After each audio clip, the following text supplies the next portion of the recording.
In the White House, President Eisenhower signs the proclamation that makes Alaska's entry into the Union official, nearly 92 years after Lincoln's Secretary of State bought the territory from the Russian Tsar for $7 million. The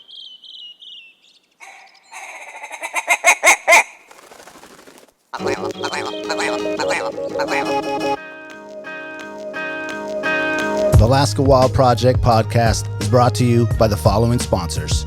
Barney's Sports Chalet, supplying hunters with the best hand-selected gear since 1963. The exclusive home of frontier gear built for the rugged Alaskan terrain. Your one-stop shop for all your outdoor needs. Visit Barney's today at 906 West Northern Lights.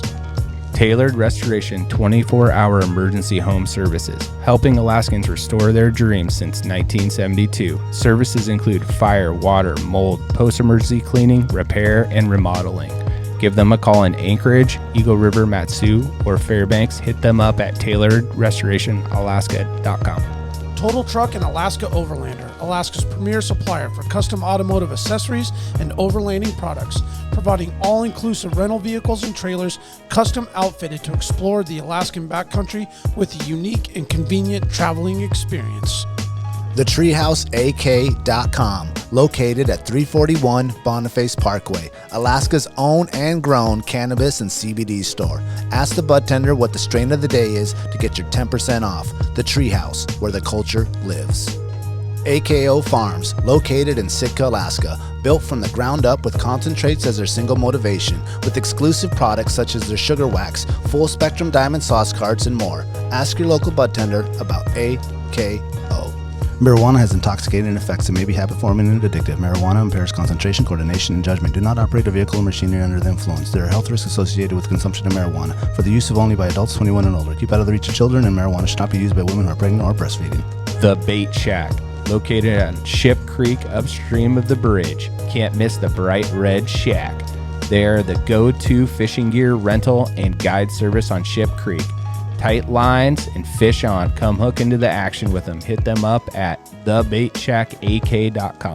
Snow Pro AK, your snow and ice management company specializing in business and residential properties. They know what it takes to keep your property presentable and safe. Give them a call for a free estimate at 280-7098 or visit lawnproak.com.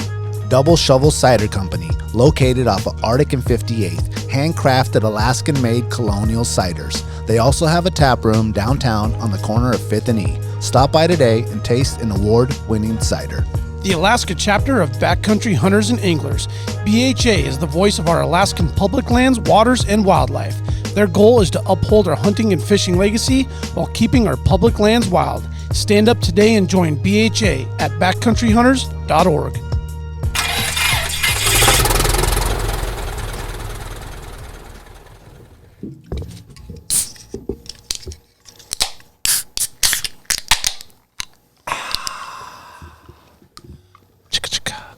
Remember that?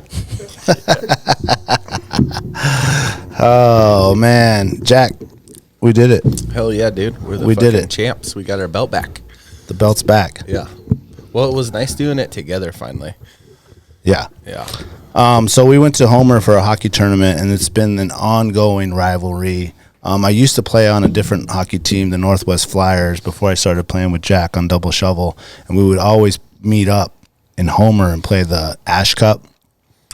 And we would end up every time playing against each other on Sunday, whether it was like the last place game or the first place game. Yeah. And then it was like they won it, then we won it, and then we just won it back. And I played on both sides now, so now I'm like with these guys. And so the Flyer boys were kind of pissed off that they lost it, because half the team went to Double Shovel because the Flyers kind of like before COVID actually kind of went down. Like, we ended on top, we won the series, we won the thing, and everyone's like, all right, we're done. And all the older guys kind of wanted to, like, I don't know, retire. And the Flyers don't have, a brewery. Yeah. There's that.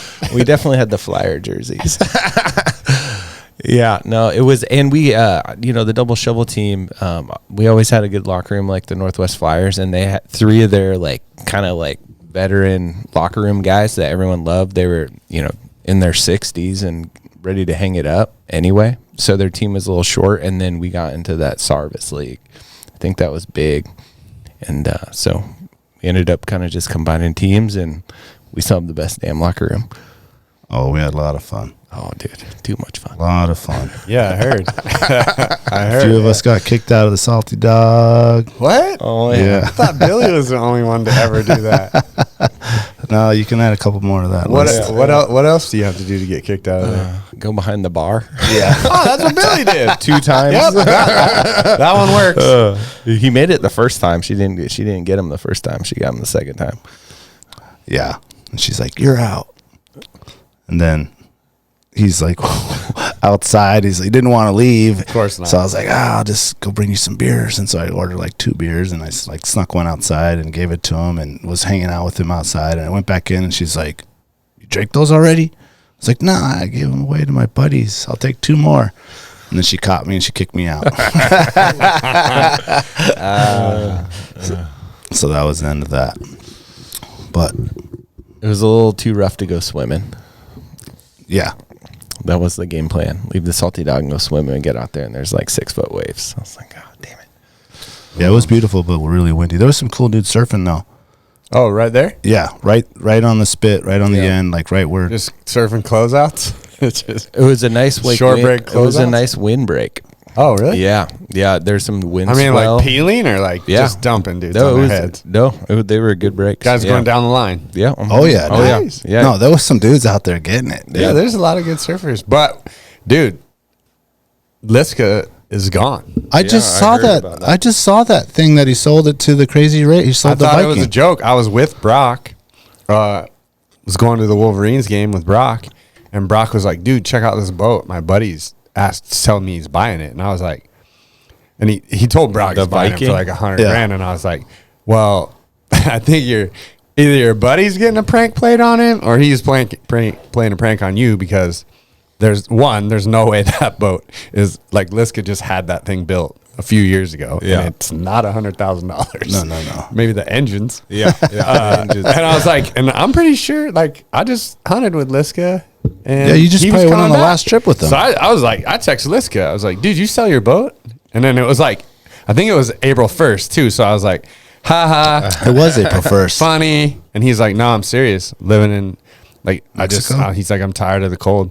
He's like, my wife and I just decided, because he just had his place built down there. So he's like, this is the first year he's been able to be in it. And So I think he was just sitting on the porch one day looking at the infinity pool and the beach. and a suit. Like, he's at the ranch, which I don't know if you, Yeah. that's a ridiculous surf break in Mexico. It's like world-class surf break. And he's up on the hill there. And so I'm sure he was just looking off that, and he was like, you know what? Like, halibut fishing's fun, but fuck it. yeah, good for him. Yeah, he just That's a texted me. beautiful boat. I wish I would have had a chance to go on it with him. Well, he said that it's still going to run the same type of stuff, and it's the dude who was his like deckhand for 10 years got his captain's license a couple years ago, so he's going to run it. Oh, okay. For Crazy Rays is what Liska said, and they're going to honor all the stuff he already had booked, but that I don't think like all those surf trips are going to happen anymore. Yeah. Which But is didn't kind of Crazy a bummer. Rays go out of Whittier? Yeah. Mostly. I don't know if they have any. Are they going to? Because I know his thing's in Seward, right? Yeah. Well, I think he was parking his boat in Whittier at the end of the year, though. Oh, it was okay. Because he said he was going to, like, when he dropped us, he was going to load back up, and he was going to Whittier to take out a girls' trip hunting, and then he was going to go out of Whittier for the rest of the year, Okay. Yeah, that makes for sense. the rest of his season. For going to Montague. Yeah. Yeah, they were asking for names for the boat. I said Aliska. You can't change. Like, No, leave it it's the the- Viking. Well, they're It's going a to change it. famous They asked boat. to change it. They should leave it, right? Yeah. They should leave it the Viking. 100%. Because his first boat was the Viking, too. Go ahead, Spencer. I thought that was bad luck to change the name. Oh, Isn't it is. Is it? Yeah. You have Oh, to it is? leave the name somewhere. On my boat, we put the old name underneath. Yeah. Oh, really? Yeah, that's like I didn't know that. That's like a banana, bro. Oh, yeah. Really? No bananas, bud. Yeah. What was the old boat name? Oh, it was like, The bender. it was kind of like ex-wife maker or something. Okay. You know, it was Okay. it was on the play on that. I was like, no. And now the name is? The deep insider. It's like the bender. So you can call in. It's the bender over. You get it? Great. That's hilarious. I was telling McClellan because McClellan might buy Jake's side of the boat. And okay. Because Jake just wants to fly more, and he's like, "Oh, what's the name my kids want to know?" And so I told him, he's like, "I'm not going to tell him that." I was like, well, don't take him on the boat, then. What are you going to paint over it or something? Oh, he's gonna have to let him know what it is. It's funny. That's. I hope he gets it. Good, man. Yeah. We were trying to get together forever on that deer hunting trip, and just didn't work out. But now, if he has half the deep insider, Yeah, he can go out on the 3 feet or bigger days. yeah, not with me. Oh, that's funny. Welcome to Alaska Wild Project, episode 111. Today we have Spencer Thorpe and Kevin Garcia of Long Range Shooters of Alaska. Thanks for coming in, guys. Welcome. No, thanks for having us. Yeah, feel free to move that thing too. I want to hear that Spencer sexy or that Kevin voice. Oh, that's me. You got a nice and beard sexy. there. Oh, thank you. Brandon, he might have you beat, Brandon. Oh, he does. Oh, yeah. He does. Definitely. He does. It's just a little more gray is all. Just a touch of gray. Oh, yeah. Just got right there. The whole skunk thing going where it's white down the middle. Oh, yeah. That's how mine started out, right here. Just white, and then just went. Yeah, just 1 year later. 1 year later. Do you have kids? No, I'm living the dink life. Okay. All right. You might stay a little darker. Yeah, that's not great. Zero stress. That's funny. I want to also bring up Ira's thing. For people that don't know, what's Ira's last name? Edwards. Ira Edwards. He was on our show in the past. If you haven't heard of Ira, he's in a wheelchair, but he is trying to head up the hunt in Kincaid for people that are disabled. So he's leading the charge on that, and I think he passed like the first big hurdle, right? Well, now it's law. So that's what happened, 2 weeks ago down in Kenai, is it got passed into law. So now it needs to be written into the regulations. And then the next hurdle is that the parks here in Anchorage are able to organize and shut down the park for a certain period of time, the park being Kincaid. It could be for a day or whatever, and or a portion of the park to allow the hunt to happen. So now it's kind of on the park service. Well, they should be able to make it fall in the same thing as the flat top moose, where it's shotgun or bow, and it's Tuesdays and Thursdays that you can hunt. Yeah, and they don't close it. Like, people can still be up there hiking, but but public has to know about it, and then you're not using any type of rifle that's like it's shotgun or bow and arrow. Right. I think that this was shotgun or muzzle loader. Is that what it Which says? would be about the same as shotgun. Right. Yeah. Right. But I don't think you could allow the people to be up there still in Kincaid. It's so thick. I was just thinking that too. There's it's way more flat, people there all the time. But there's a lot of areas. Flat top gets crowded, dude. Yeah, that's a lot true. of hikers in the summer, man. That's true. I wonder if there'll be just like some protesters. I've been saying, it actually is very surprising to me that there hasn't been a death at Kincaid. I have 100% run into black bears, screeching on the brakes. Almost hit a black bear once. Moose, I've had many issues with. Yeah. I don't even go there in May anymore. Yeah, because when they're calving, I don't want nothing to do with it. I've had calves chase me, little angry bastards. Well, did he do just moose, or is it just hunting in general, like black bear too? No, it's moose. It's 4 moose, 4 antlerless moose. Because right now the issue is the moose. I think I've had a real serious bear encounter out there, but the black bear encounters seem to be like right when they're coming out of hibernation, right before they go in. Actually, I had 2 last year. Anyway, but the big encounters that are like near death and often are the cows. And so, the young, 2-3-year-old cows, or like during calving. And there were some stories this year from Junior Nordic of some kids getting stomped, and luckily they're all right. But I think like the opposition for the hunt are also users that I think their kids are out there and having some close calls. So I think for the actual people using the park, that everyone's on board with this. Yeah, I would think they'd close it though. How do we support it more? How do we make more awareness? That's a good question. I mean, I would start off by going to get in contact with Ira. His Instagram, you want to look it up real quick? If you go to the Instagram, exactly what it is. I forgot what his thing is. I would just message Ira. Ira is the most friendly person you've ever met. It's Rooster Skier. Rooster Skier. Yeah. There you go. And he's probably one of the best cooks I've ever met in my life. Actually, can you click on his page? Oh, yeah. You got the tomahawk. And he will answer your message, and he will let you know how you can help. I mean, just an amazing guy, and such a cool thing that he's doing for the community out there. But I just want to picture him like coming out of there with like moose quarters. Oh, yeah. And then there's like some cross-country skiers. Like, what are you doing?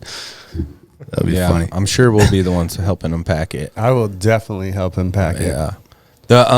What Ira's really good at is waiting till the right moment to strike. So, that week before they had to testify to get it into the law, he sent out some stuff on it, made it really easy for people to support, and he did it on his social media and then sent it to his friends like us who spread the word as well. So I think as it gets closer, he'll let us know what the next step is. Plus, I think it's a drawing, so they probably have to actually go put it into the hunt. Yeah, but it's only for disabled, right? Yeah.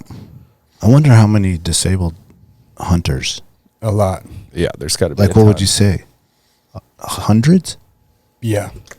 Really? Mm-hmm. That would fall under that? Yeah. For disabled sure. veterans? Oh, that's cool, 100%. Man. It's not disabled veterans. Yeah. There's already. So that was what was unique about this. So I think Ira said that. So this is a classification of disabled. It's anybody being disabled in terms of like the civil disabled. But the veterans could. Yeah. No, they can do it too. Yeah. Okay. Oh, yeah. But we already had veteran disabled hunts up here. Yeah. And we didn't have anything for anyone who was a civilian that was disabled. Yeah. And that's what this hunt's about.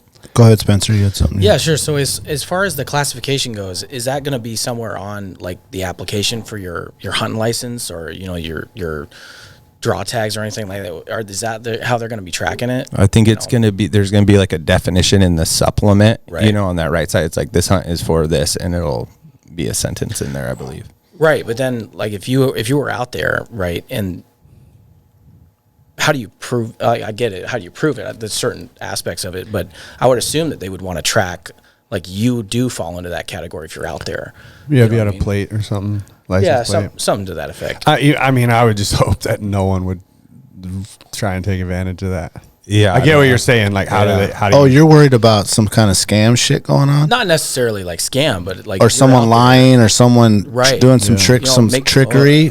Making sure that it's protecting the right people. Oh my God, that's terrible. I'd say like the good part about this is Ira knows everyone, and he will definitely be calling whoever gets this and talking to them about it every year. So he'll easily be out there. If they're faking it, they better fake it. Yeah, forever. there's no I identify as. Yeah, no. Yeah. Did it specify like how many? Did you said four? Four a year. 4 antlerless. Yeah.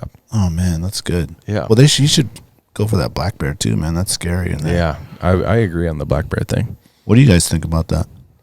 The Kincaid deal. Well, I just heard about it today, but I think that's a really good deal.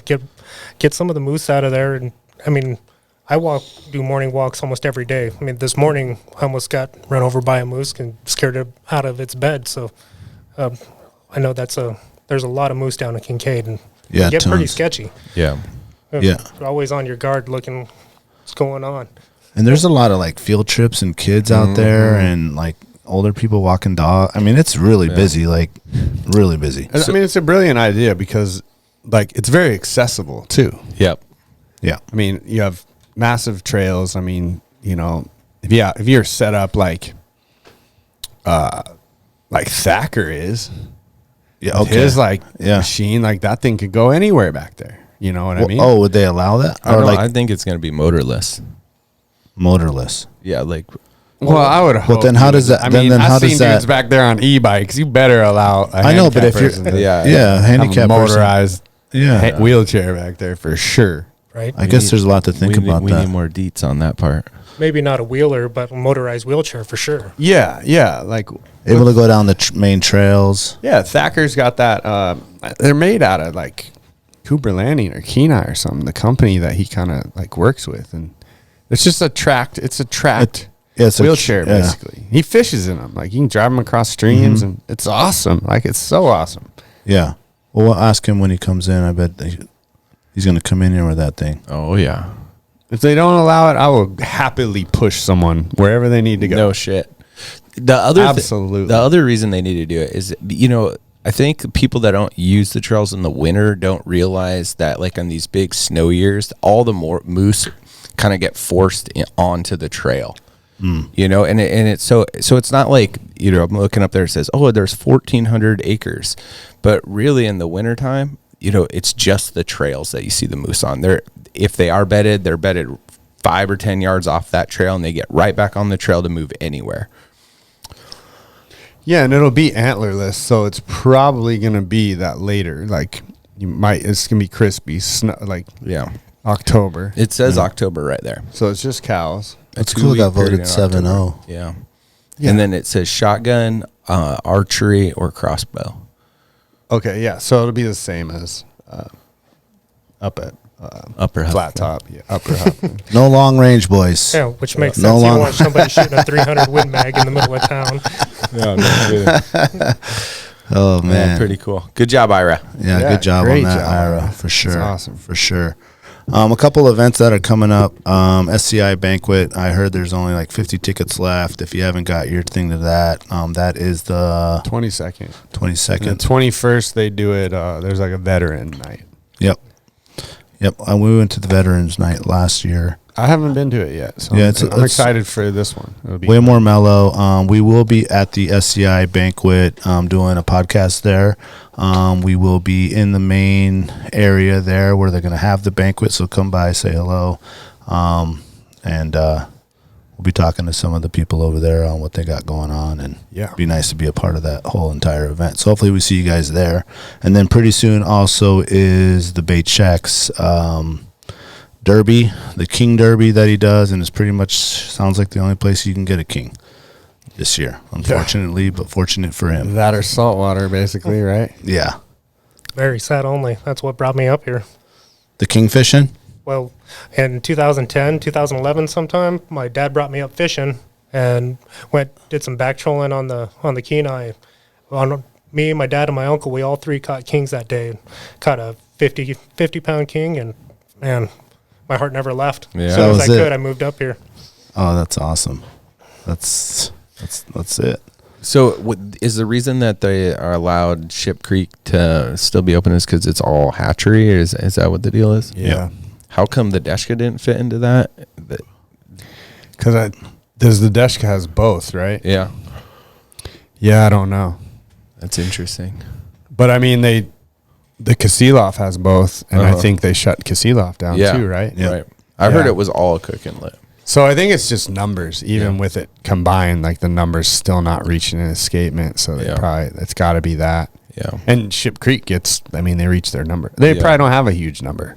I forgot what he said, but it was more than I thought it was. Yeah, I'm sure it's still a significant amount in order for you to be allowed, but it's still not going to be like what the escapement is on the Kenai or the Deshka.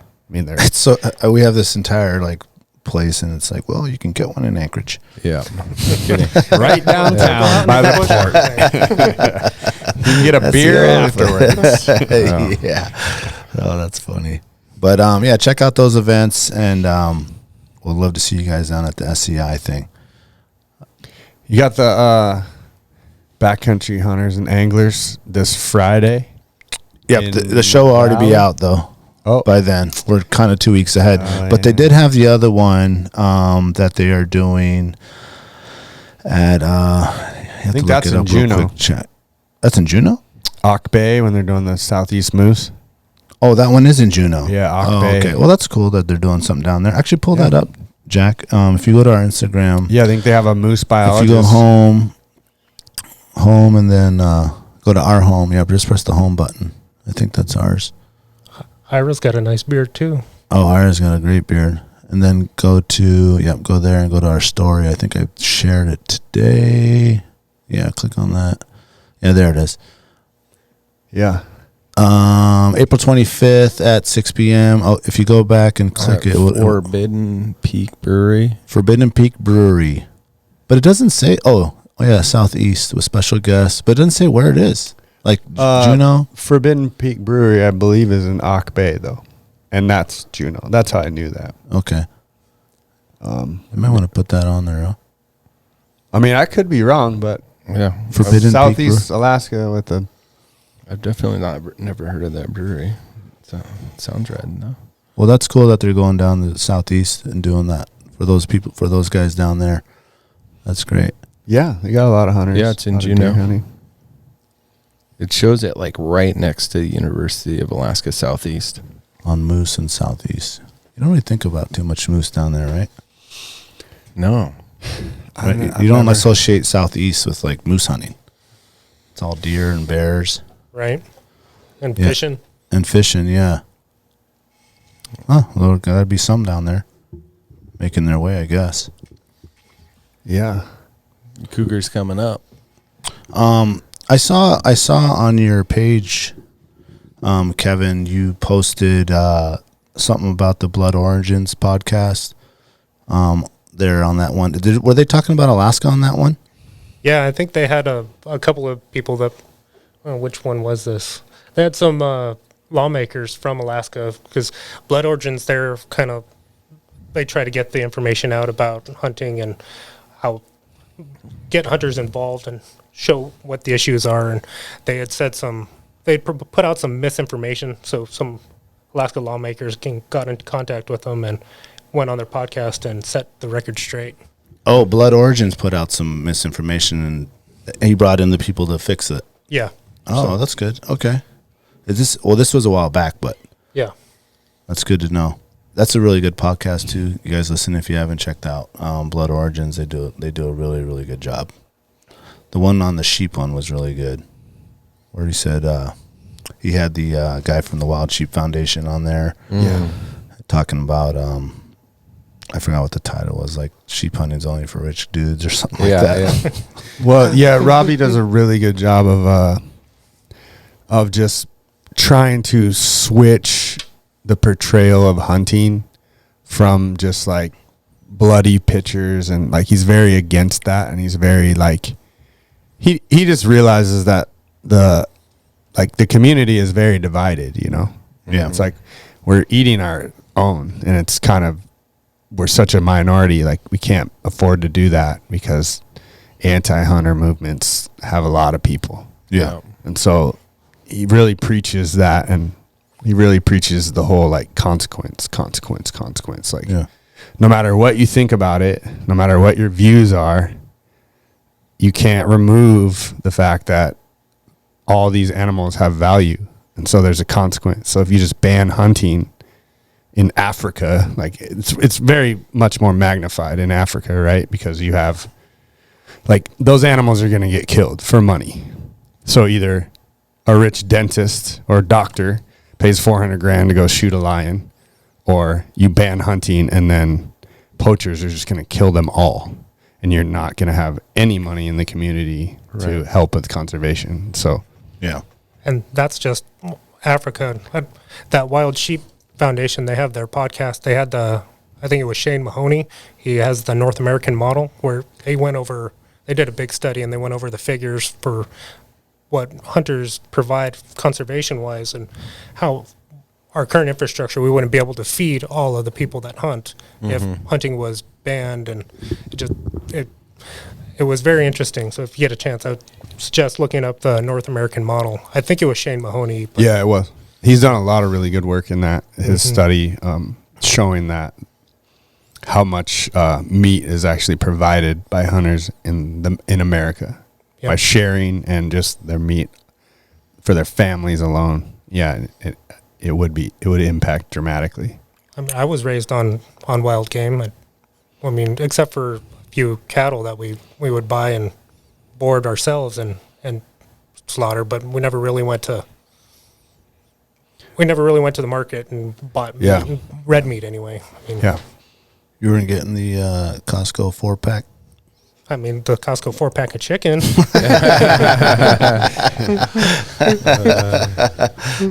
Where were you raised? Colorado Springs, Colorado. Okay. And when did you move to Alaska? 2018. Okay. And what brought you up here? The fishing trip? Well, the fishing trip. I mean, you guys have lived here for a very long time, and I'm still almost every single day just in awe of Alaska. It's beautiful. So am I. Yes, Colorado is awesome. It doesn't go away, if that's what you're wondering. No, I love it. I mean, sometimes you got to leave and come back to re-spark it, but it doesn't leave.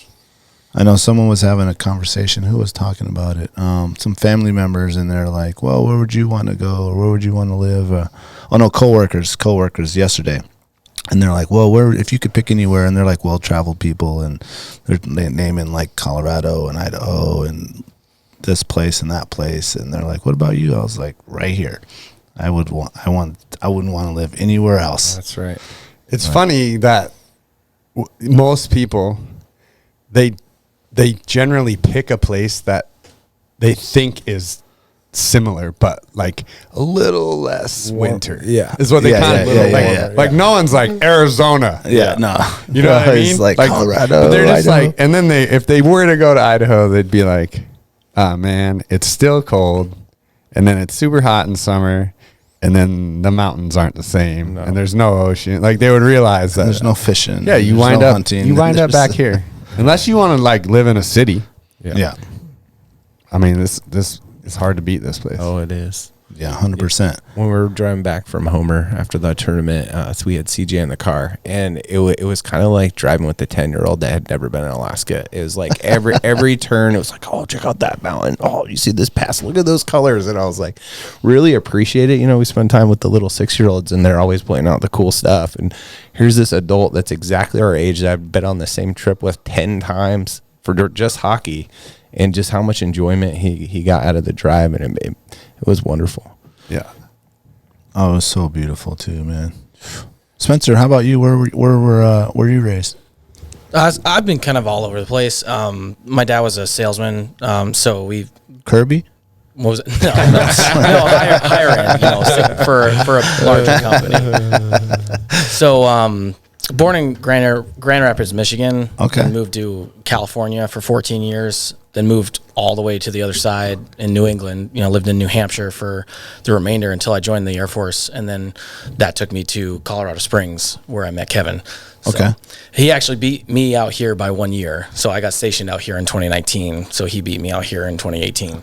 Oh, so you guys met in the service there? No. Funny story. It relates to our PRS stuff. Okay. We shot our first PRS match together. We were on the same squad, and then both your first time. Both our first time, right? So we meet in Colorado. We're shooting this match. We suck, right? I think I shot a 9 out of 80. You said you shot a 6? A 6, yeah. So now, out of what though? For people that don't know, 80 to 85 rounds. Oh like shoot! Okay, yeah. F minus. Oh yeah, it was a big oof. You're grounded if you come on with that. Yeah, you use 85 rounds of ammo at like $1.50 a round. You're like, these 6 were the magical 6 for the day.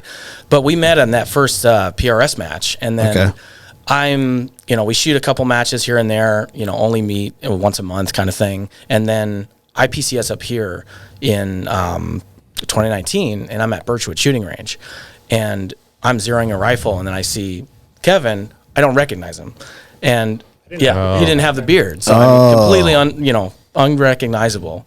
And anyone with a precision rifle, I reach out and I'm like, hey, you want to shoot PRS or you want to shoot long range, new to Alaska kind of thing. And he's like, are you Spencer? I was like, odd, but yeah. And he goes, it's Kevin. I'm like, damn, Kevin who? Because it's been so long. He's like 6 out of 80, Kevin. Yeah, 6 out of 80, Kevin. And, it random, but. That is very random. Yeah, and then we ended up both back here, or back in Alaska, so. Yeah, are you still in the military now? Yeah, I'm still active duty Air Force, stationed here at J-Bear. So. How many times did you pick Alaska before you finally got PCS? Funny story, I didn't. This was actually not supposed to happen. This was a mistake that they kind of had to play catch up with, and I was, I guess, the scapegoat. So when I was in Schriever Air Force Base in Colorado Springs, I got notified. I retrained into combat arms. So I went to combat arms school down at Lackland Air Force Base. I had a base picked for me there at Lackland. Generally, when you do a retrain, they rebase you, right? They PCS you somewhere else. What does PCS mean? Permanent change of station. Okay. So you're going to go somewhere else and serve that job there. And they wanted to send me to Malmstrom Air Force Base, I think Montana. I think that's where that is. And we needed my AFSC, like my combat arms instructors. We needed it at Schriever Air Force Base in Colorado. So my chief basically canceled my orders to Malmstrom. And I'm like, sweet, I love Colorado. I'm going to stay here. And then I think it was 9 months later, almost 10 months later, commander calls me while I'm at Red Robin with my family. He's like, congratulations, you got orders. I was like, I was not expecting that at all. And he goes, you're going to Alaska. I was like, well, cool. Got it, right? Apparently, they had tasked another airman, right, that was on in my squadron with those orders. But halfway through that whole change, right, they realized that he wasn't combat arms, and they were like, "Oh crap! Like we need to send one of these guys." Yeah, and I was the one with the highest dwell time there, so they were like, "Pick him." So never intended on coming here, never on a dream sheet. I mean, they're really just dreams, but yeah, never intentional. But no, I never want to leave. So meant to be. Absolutely. What's PRS? Precision Rifle Series. Precision Rifle Series. Okay. So a lot of acronyms out there for the folks. That's the military way, and we live by acronyms. Okay. But that's like what competitive shooting is called. Long range. Long range. For that one, right? You got Precision Rifle Series. You might hear another acronym of NRL, National Rifle League. Okay. Similar, right? Long range, competitive, under time. Two different competitions, though. And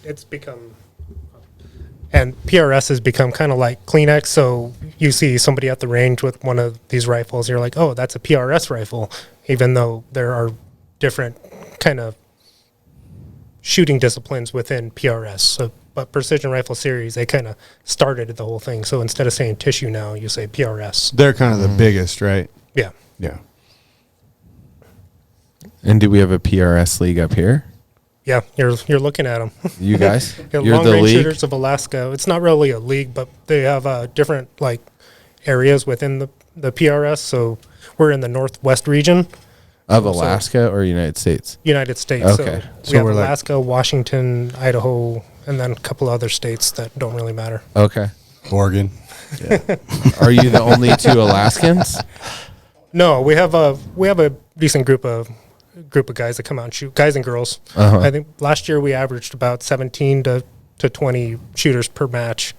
So it's not a huge turnout, not like you see down south with where one day matches they're selling out with 100 plus shooters. Oh, so the matches are up here. Yeah, we They're not hold like the regional.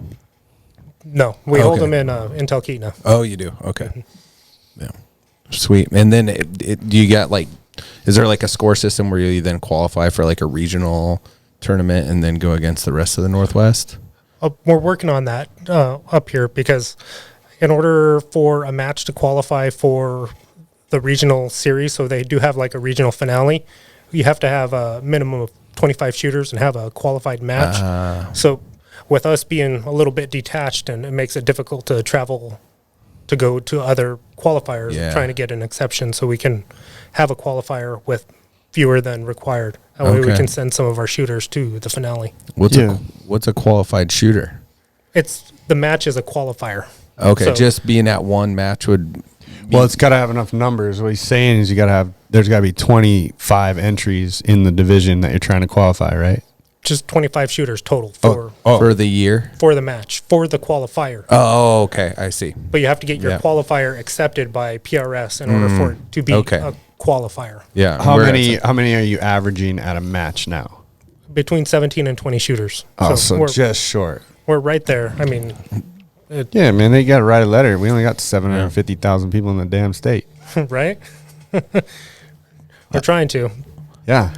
You guys will make it happen. Oh yeah. You'll make it happen. I want to backtrack a little bit. I never what got you into shooting in the beginning? I know obviously you were in the military, and so that's just hand in hand. But what about you?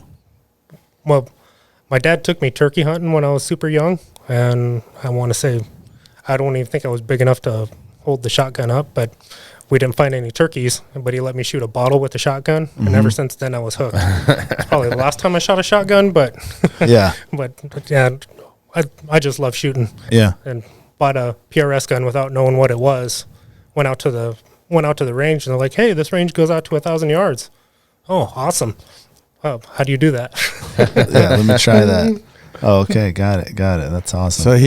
So we haven't known him very long, but I can tell he makes life decisions off of like single experiences. He got into guns off of one experience. Moved to Alaska because he caught a king. I like it. I like it too. That's good. Got priorities straight. That's right. I dive in head first. That's no half measures. What about you, Spencer? What about before military? Were you guys doing some hunting and stuff? Not really. I mean, I'd been hunting, tag along, right?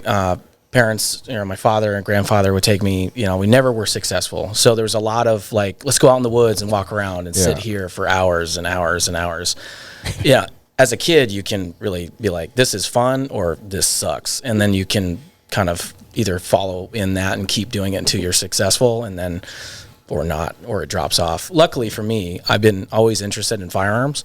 I think I got my first Ruger 1022 when I was 7, something like that, real young. And then before I joined the military, I was actually working at a gun store. So one of the largest gun stores in New England, Shooter's Outpost, kind of assisted with that coming into fruition, building the store from the owners owning a firing range out there. And then it's super big now, so it's really cool to watch. But selling guns, shooting and building them for people, that's my jam. Yeah. So, that's and great. in the military, I got to transition into being a firearms instructor. So right now I'm instructing anywhere from 3,300 to 4,000 people annually. Oh man! Wow, yeah, it's a big ticket. Yeah. What's it take to become a firearms instructor? Is there like a certain kind of numbers you got to hit, or how to just trainings or? So the way the Air Force has it, right, is my career field is very small. We're start out as security forces members, so the cops in the military for Air Force anyway. And then once you get into your security forces, once you hit your 2-year mark of your enlistment, you can laterally cross-train and become either a canine handler, right, or you can become a combat arms instructor. What they teach you down at the CAC, they call it, the Combat Arms Course, is all about the weapons that we service, standard issue stuff. There's a lot of things that you can see in your Air Force career, but you'll never see one of these rifles, right? Typical M18, M9, M4, the basic stuff. They'll teach you how to service it, how to maintain it, take it apart, teach people how to do it. And then they'll actually teach you how to be an instructor, like how to talk to people, how to be a coach on the firing line, knowing how to control a line of 50 people on the range so that no one pops around in the wrong direction. Yeah.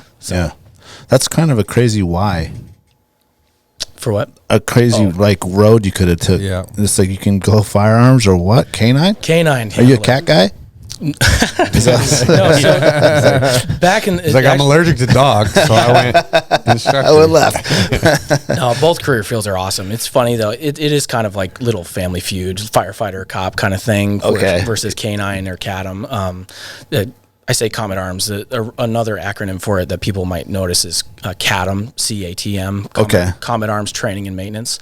But yeah, no, there's a little bit of a rivalry there. Oh, that's funny. It is funny though, is that back when I was doing my application and the process to transition over to being a combat arms instructor, the Air Force was like, "Oh, you got to put both, right? And then we'll pick which one you go to." And I'm like, "No.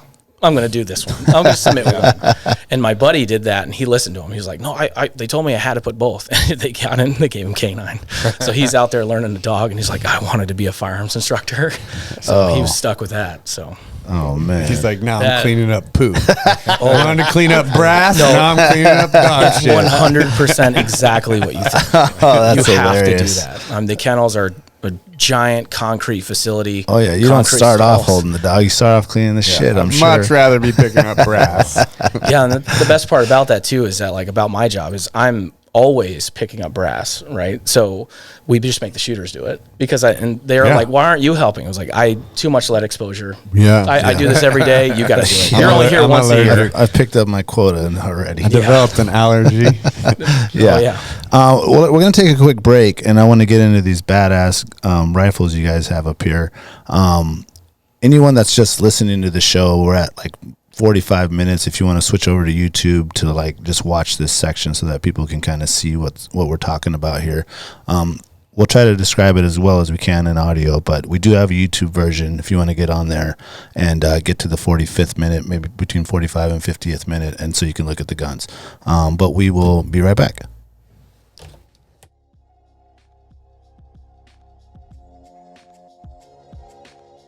Barney Sports Chalet, supplying hunters with the best hand-selected gear since 1963.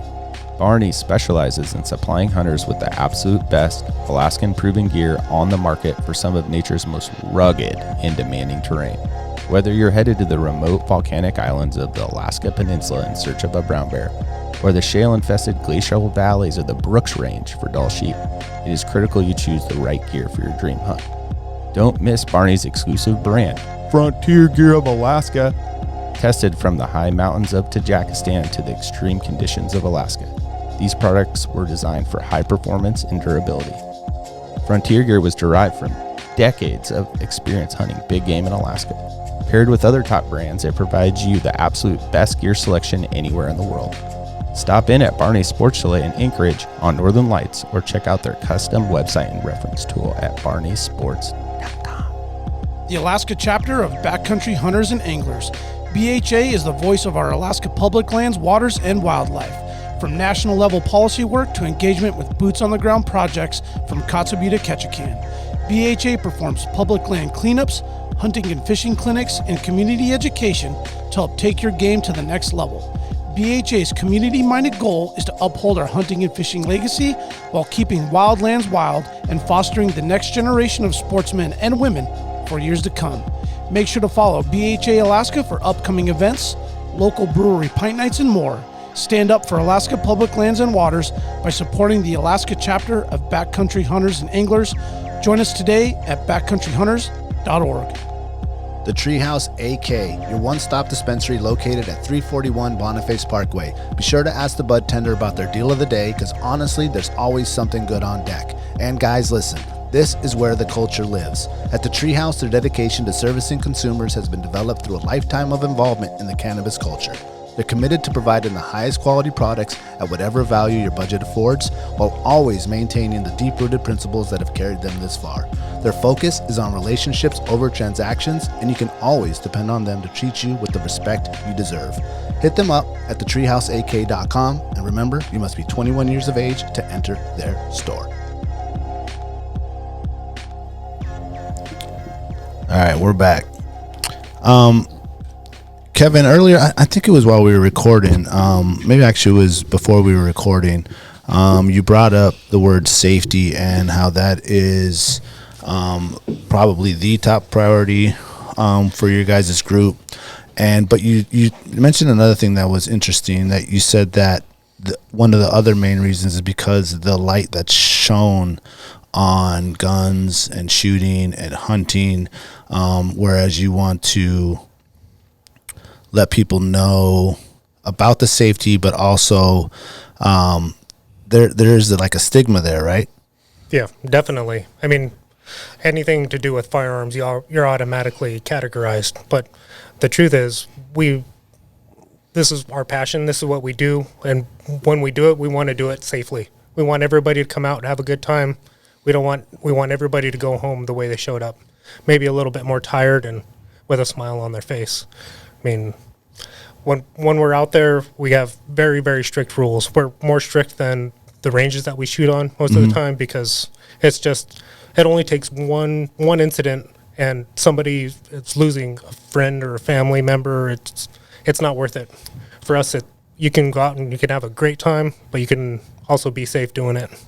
Could you maybe tell us, for some of the listeners that maybe have never been to a range, or maybe they have a little intimidation to go down to the range, or they're learning to shoot, they want to hunt, they're trying to get into it, maybe their girlfriend wants to get into it. Some of the things, like when you first approach a range, some of the like maybe top 5 like do's and don'ts.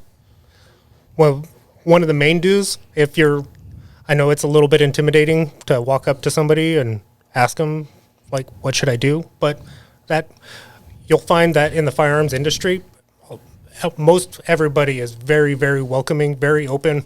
We want to show you what we got. We want to show you how to do it right.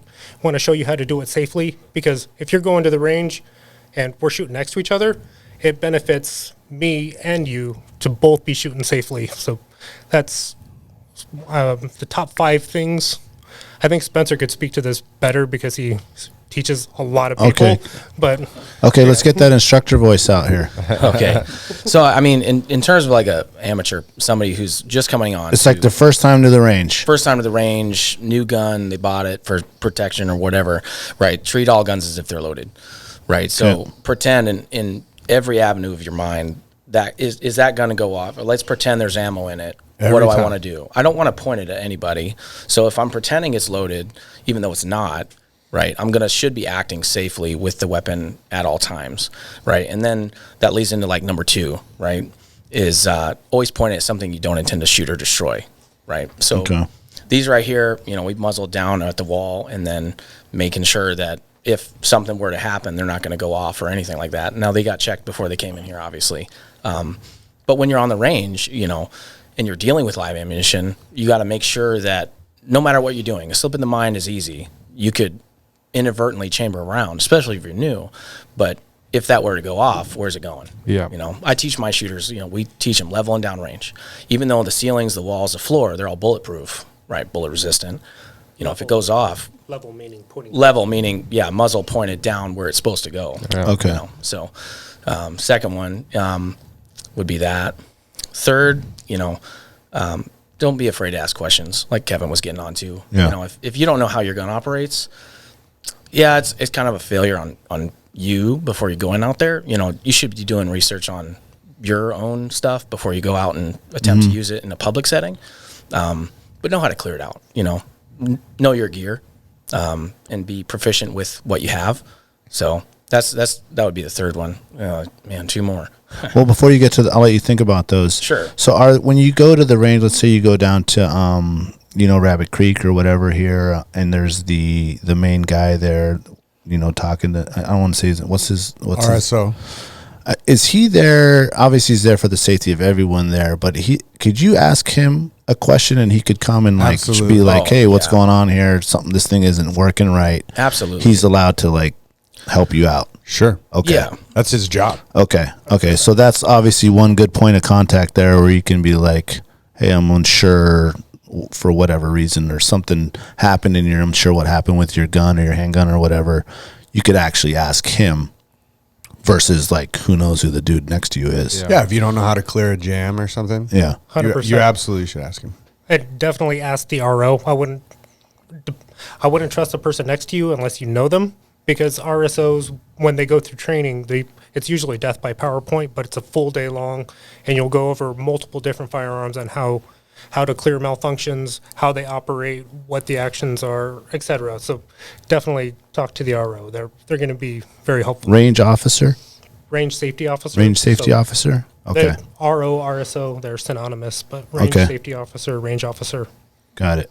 Okay, I didn't know that. But Spencer, you kind of started on it. We got through 2 of them. Treat every firearm as if it's loaded. Yep.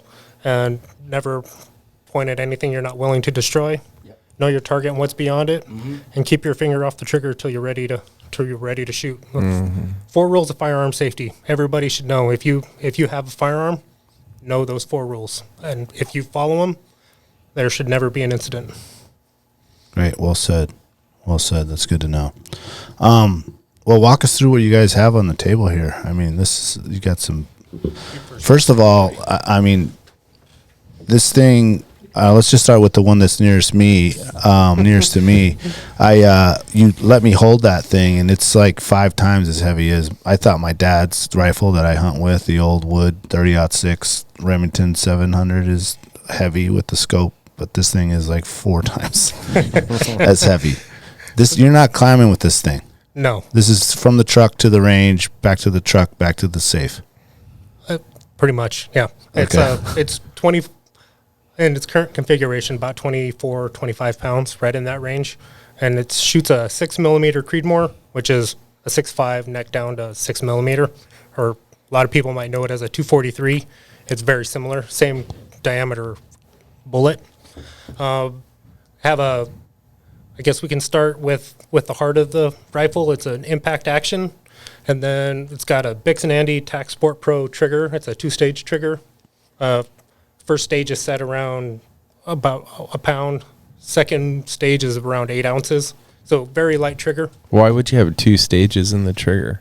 You wanna show them or demonstrate it so you can So give you push it forward to go into the. So the way 2 stages, the first stage you can take up the slack and you can lean on the wall. And then you hear the break. Yeah. You can have a nice clean break. Yeah. Go ahead and try that. As light as you possibly can. Very, very lightly. And these firearms are unloaded. There's no ammo in the room. That. That was sexy. So I had a dual stage trigger on a CZ rifle. It came on it, but mine was probably like 4.5 pounds, or if you pushed it forward, then it would be probably about 2.5 maybe. Interesting. So it wasn't. That's why when you said 2 stages, I thought it was like you were picking selecting the poundage. I didn't realize. So what would be the purpose of it not just being like a firm, already at the wall, and you're just breaking glass? Well, you've probably heard the old adage of the gun should surprise you when it goes off. Yeah. I don't like that personally. So I like that Oh, first so stage. you like the take up? I like to be able to take it up and be able to lean against the wall. And then when I've reduced my wobble zone to where I know I'm going to hit the target, then I can break the trigger when I want. I don't want it to be surprised. I want it to go off when I tell it to. Okay. So it's just it's just what you prefer. That's definitely a preference. So, I mean, do you shoot a 2-stage trigger like that? So I have them. On this one, I don't. It's a your single hunting stage. rifle. No. Yeah, straight up hunting rifle and my comp rifle are single stage triggers, to where I like to have a little bit more of a heavier pull. Where his wall, when you find it, it's 8 ounces. You break through it. Mine's probably about 1.5 pounds total. Yeah. And then you're at the wall right at the beginning. Yeah. So. So what trigger are you running on your gun? So this one is a Jewel. Okay. So other than that, the model number I think is an HR2. You run Jewel on your other one? That one's a Timney Calvin Elite. Okay. What I like to do is kind of branch out and not stick to one thing. And I have triggers and scopes and actions So from. you're not a Ford or Chevy guy. Well, I'll drive either. Whichever one made a better one. Well, you're like me. Yeah, with rifles, absolutely. I like don't care. I have a Timney on my rifle. Yeah. And I love it. And I've shot Jewel, but I've never seen that dual stage. That's kind of that would be new to me. It takes some getting used to, but they're super nice. Yeah, I mean, They're 8 unique. ounces, dude. That's It's nothing. Woo! Yeah. Yeah. It felt sexy. Well, you got a lot more to talk about on your rifle. I think you stopped. Yeah, at sorry. action and Yeah. trigger. I just wanted to. There's like $3,000 more left. That's just in the glass. But so got the action, the trigger, and then the barrel is a Krieger heavy varmint. It's a 26-inch overall length. And then there's a massive muzzle brake on it. That's the APA Fat Bastard. That'd be a good name for it. And then on top is a Loophole Mark V. That's got the PR2 reticle in it. So the PR2, that was developed by some of the brand ambassadors for Loophole. So John Pinch and Morgan King, I want to say, they shoot for him, and they helped to develop it for shooting PRS. Because traditionally, mill reticles are in .2 increments of 0.2 of a mil. And I guess we should tell them what a mil is. A mil. So you have MOA and mil. You have like inches and metric. This is where you're going to confuse everyone. So think of it this way: if you're how many quarters are how much money is 17 quarters? Mm-hmm. That's what, 425. It takes a little bit. That's my engineer brain kicking in. But for a lot of people, that takes a little bit of mental math versus 1.7 mils. It's a little bit easier, but we're getting a little off track. So attached to the scope is an anti-cant device, which is a fancy word for saying a bubble level. And bubble levels are very important when shooting long range, because if you're off cant a little bit, when you shoot, you're going to be thinking that your wind is switching around on you, whereas you're not just holding your rifle level. And then got the bipods. Bipods are SkyPods triple pull, which is a new addition to the rifle. I'm still learning those. They're interesting. That thing is really sick, actually. Can you maybe show? Do you see how that works, this thing? No. Well, let's Spencer show it. Yeah, let's pick it up, because that thing is... Snake it around here. Yeah. What do you got? Each pull. You can actually take that microphone up there. Yeah, there you go. Yeah. Oh, Wow. there you are. Okay, so it's kind of, for people that just listen in, it like telescopes down. And it stays at that It kind of extends from 45 like degree angle. It adjusts. Oh, okay. The arms swing down. Oh, there you go. Oh. Okay. And then they can come in. Yeah, all right. Yep. Fully adjustable, Man. that thing. Quick They and have easy. claws at the end to grab the ground. Yeah, that thing's awesome. Yeah, that's badass. So what are those? What's that bipod called? That's the MDT SkyPod. Okay. Is that one pretty heavy? It's very heavy. Yeah, you're not throwing that on your hunting. Yeah, what does that weigh total? How you have it set up there? The rifle, it's around about 25 pounds, 24, 25 in that range. Because those bipods are a little over 2 pounds themselves. So Oh, okay. A little bit more. Bring that mic a little bit closer. You can bring the mic sorry. to you. You don't have to go to it. Yeah, there you Yeah. go. I was looking at your chassis back here. So this is that a weight? Yes. So I've definitely added weights to the chassis. It's an MPA BA chassis. The weights help take up the recoil so that when you shoot, the idea behind PRS is all about spotting your impact. So you want to be able to shoot, stay in the gun, and see where that round hits. And the heavier your rifle is to a point, it will definitely help you. Yeah, sure. Help you see. That way you can make a correction and engage again. You have a name for this? Not Like yet. a personal name? Not yet. Spencer, you got a name for yours? Massive debt. No, haven't made a name. I actually put this one together over the winter. So the barreled action I had put together in a different stock and scope setup, and I moose hunted with it last year. Barreled action is. Oh yeah, so the actual barrel that's attached to the action was in a different stock, and then I changed things up and moved some equipment around for this year. But yeah, no, I haven't killed anything with it yet. Except I mean, when you say you're changing it up, I mean, that sounds so intimidating to someone like me. But you made it sound so easy earlier. Like, oh, I just like unscrewed and put this one on there. And I I'm mean, like, it's oh. a rabbit hole, bro. Yeah, I know. yeah. So, you got to pick and choose your rabbit holes. Yeah. Okay. And you can only have so many rabbit holes because you only got so much time in a day. Yeah, or money. And so you just haven't gone down. You just haven't gone down this one yet. Yeah, no, I haven't, but I would like to. But you're a nerd, so I you'll love could- this yeah. rabbit hole. I don't know. if my You'll wife love will. it. It's just ching, ching, ching. Right Yeah. The bank account might. Yeah, it's an expensive rabbit hole. Before you continue, I see there's two different barrels. That you have the stainless and you have the carbon. Is that just wrapped around stainless? Yeah, so ultimately, if you were to take the carbon off, it would look like two big chunks of steel, and then there would be a thinner, straight, profiled barrel underneath all of that. Okay. And then Proof Research is the one that makes the barrels, and they wrap it in the carbon material, and then mill it off. Got it. Two different rifle setups, right? So his is his PRS rifle that he's geared towards competition. You saw mine over there in the back, but this is kind of my hybrid rifle. You know, I'm all built it solely for hunting, right? But if I wanted to, I could swap the barrel and shoot a PRS match with it. It's fundamentally going to be very similar to my competition rifle. So, you know, we have that saying in the military, you know, train or fight like you train like you fight, that kind of thing. Where if I get behind this gun, it's going to feel very similar to the rifle that I'm going to be using in PRS. So when I'm getting on that rifle and I see an animal in the crosshairs, it feels very similar to what I'm doing monthly or weekly for matches. Just so people understand the difference, why would you have to swap the barrel? In terms of, I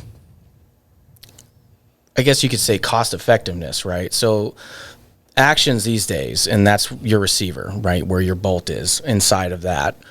The technology has grown to where me, as the end user, I can change barrels in my garage. So for this rifle specifically, if you wanted to spend a decent amount of money and only have one rig, but use that one rig for multiple different things, this rifle with this barrel, right, is 300 WSM. So a decent hunting round. That's what I would use. That's why I built this specific one. But it's on a short action, meaning it's not a long action like a 300 Win Mag. It's not a long bolt throw. So I can change the bolt head on the actual bolt to be a smaller round. So if I wanted to buy a 223, right, or a 243 barrel for this, I can go online, buy a pre-fit barrel, take it in my garage, unscrew the stock with 2 screws, pop it into a vise, and pop that action off. And by changing the magazine and the bolt head and barrel, I have basically the same rifle chambered in a completely new caliber for a completely new job. And only one background check. And only one background check, pretty much. But you would do that because you can't shoot this round in PRS. So in certain situations like this one, I personally wouldn't. Could I? Yeah, I could. They allow it. They would allow this one. It's all based on your caliber overall, and then the speed.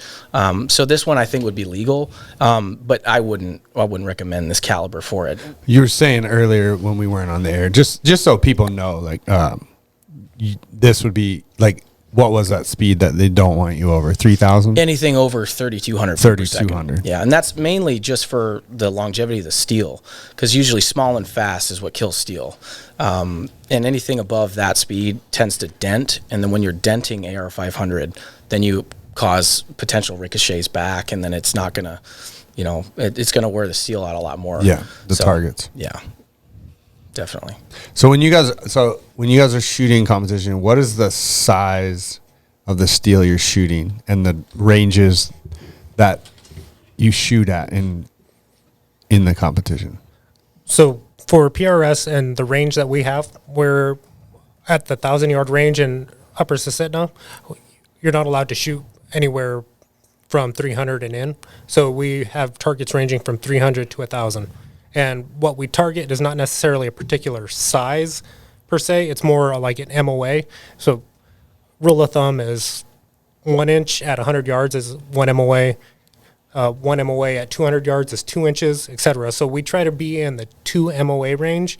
That means at 1,000 yards, 2 MOA is about 20 inches. So it scales depending on what range you're at. Okay. So the target sizes change. Yeah. And so your scoring is just a hit. Yep. One impact is 1 point typically, unless the match director does something interesting. Gotcha. But rule of thumb, one impact. I feel like this podcast could be 7 hours long. Because if we just covered MOA and mills, like that could be like an hour and a half there alone. Just MOA. Just trying to explain MOA to people is very like, they don't get it. We need to get a whiteboard in here so we can make some pretty pictures. Sounds like we need some graph 100%. Paper and some calculators. So when you go to the shooting competitions, when you guys are actually shooting, like how is the scoring system? Is it like out of 100 shots and you're doing different distances? Like what does an average day like look like? So in Alaska, we typically do 1-day matches. We're trying to branch out and have some bigger matches in the future, but right now we're single day. We usually have check-in around 8 a.m., and we try to be done shooting by 2 p.m. That way people can get home and hang out with the family. You can have a fun Saturday, but we shoot about 8 to 9 stages. So we have different stages. So for a course of fire, we'll say one stage you're going to shoot 10 rounds at X target, and then stage 2 you're going to shoot X rounds off of this prop at this target, etc. So we try to keep it 8 to 9 stages, be done by 2 o'clock around that time frame, and it's a single day. Come out and have fun. Got it. What are the different props? So we have multitude of different props. We're not just belly shooting, and that's the kind of what PRS is known for. We have the standard PRS barricade, which is a 4-position barricade. It's just Is that wood thing? Yep. I'll actually pull that up real quick. He had it on this page. What's that called? The PRS barricade. It's the PRS barricade skill stage. Ours is very rudimentary because if you look it up on some of the other, Like this one? yeah, that one's a PRS barricade. It's, well, I don't want to get too far into the weeds. It's not to spec, but that one's the one I built to train off of. Okay. So it's like kneeling, crouching, standing. Yeah.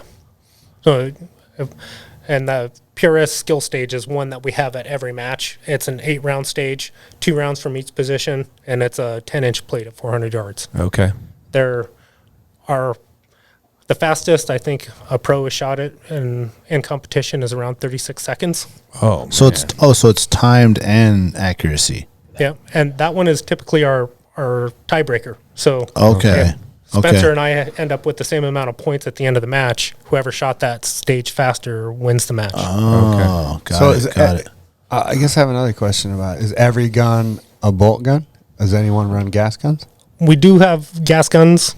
So there's it's allowed. Oh, it's a different division. It's a different division, but we don't have enough people to fill the divisions in Alaska, so you're pretty much shooting open. Yeah. But we do have divisions, and what we do, so we report our scores to PRS proper, so that way your scores are being counted, so you will stack up against the other divisions within the lower 48, Yeah, or at least nationwide. in our region. So in an open class, you can run whatever.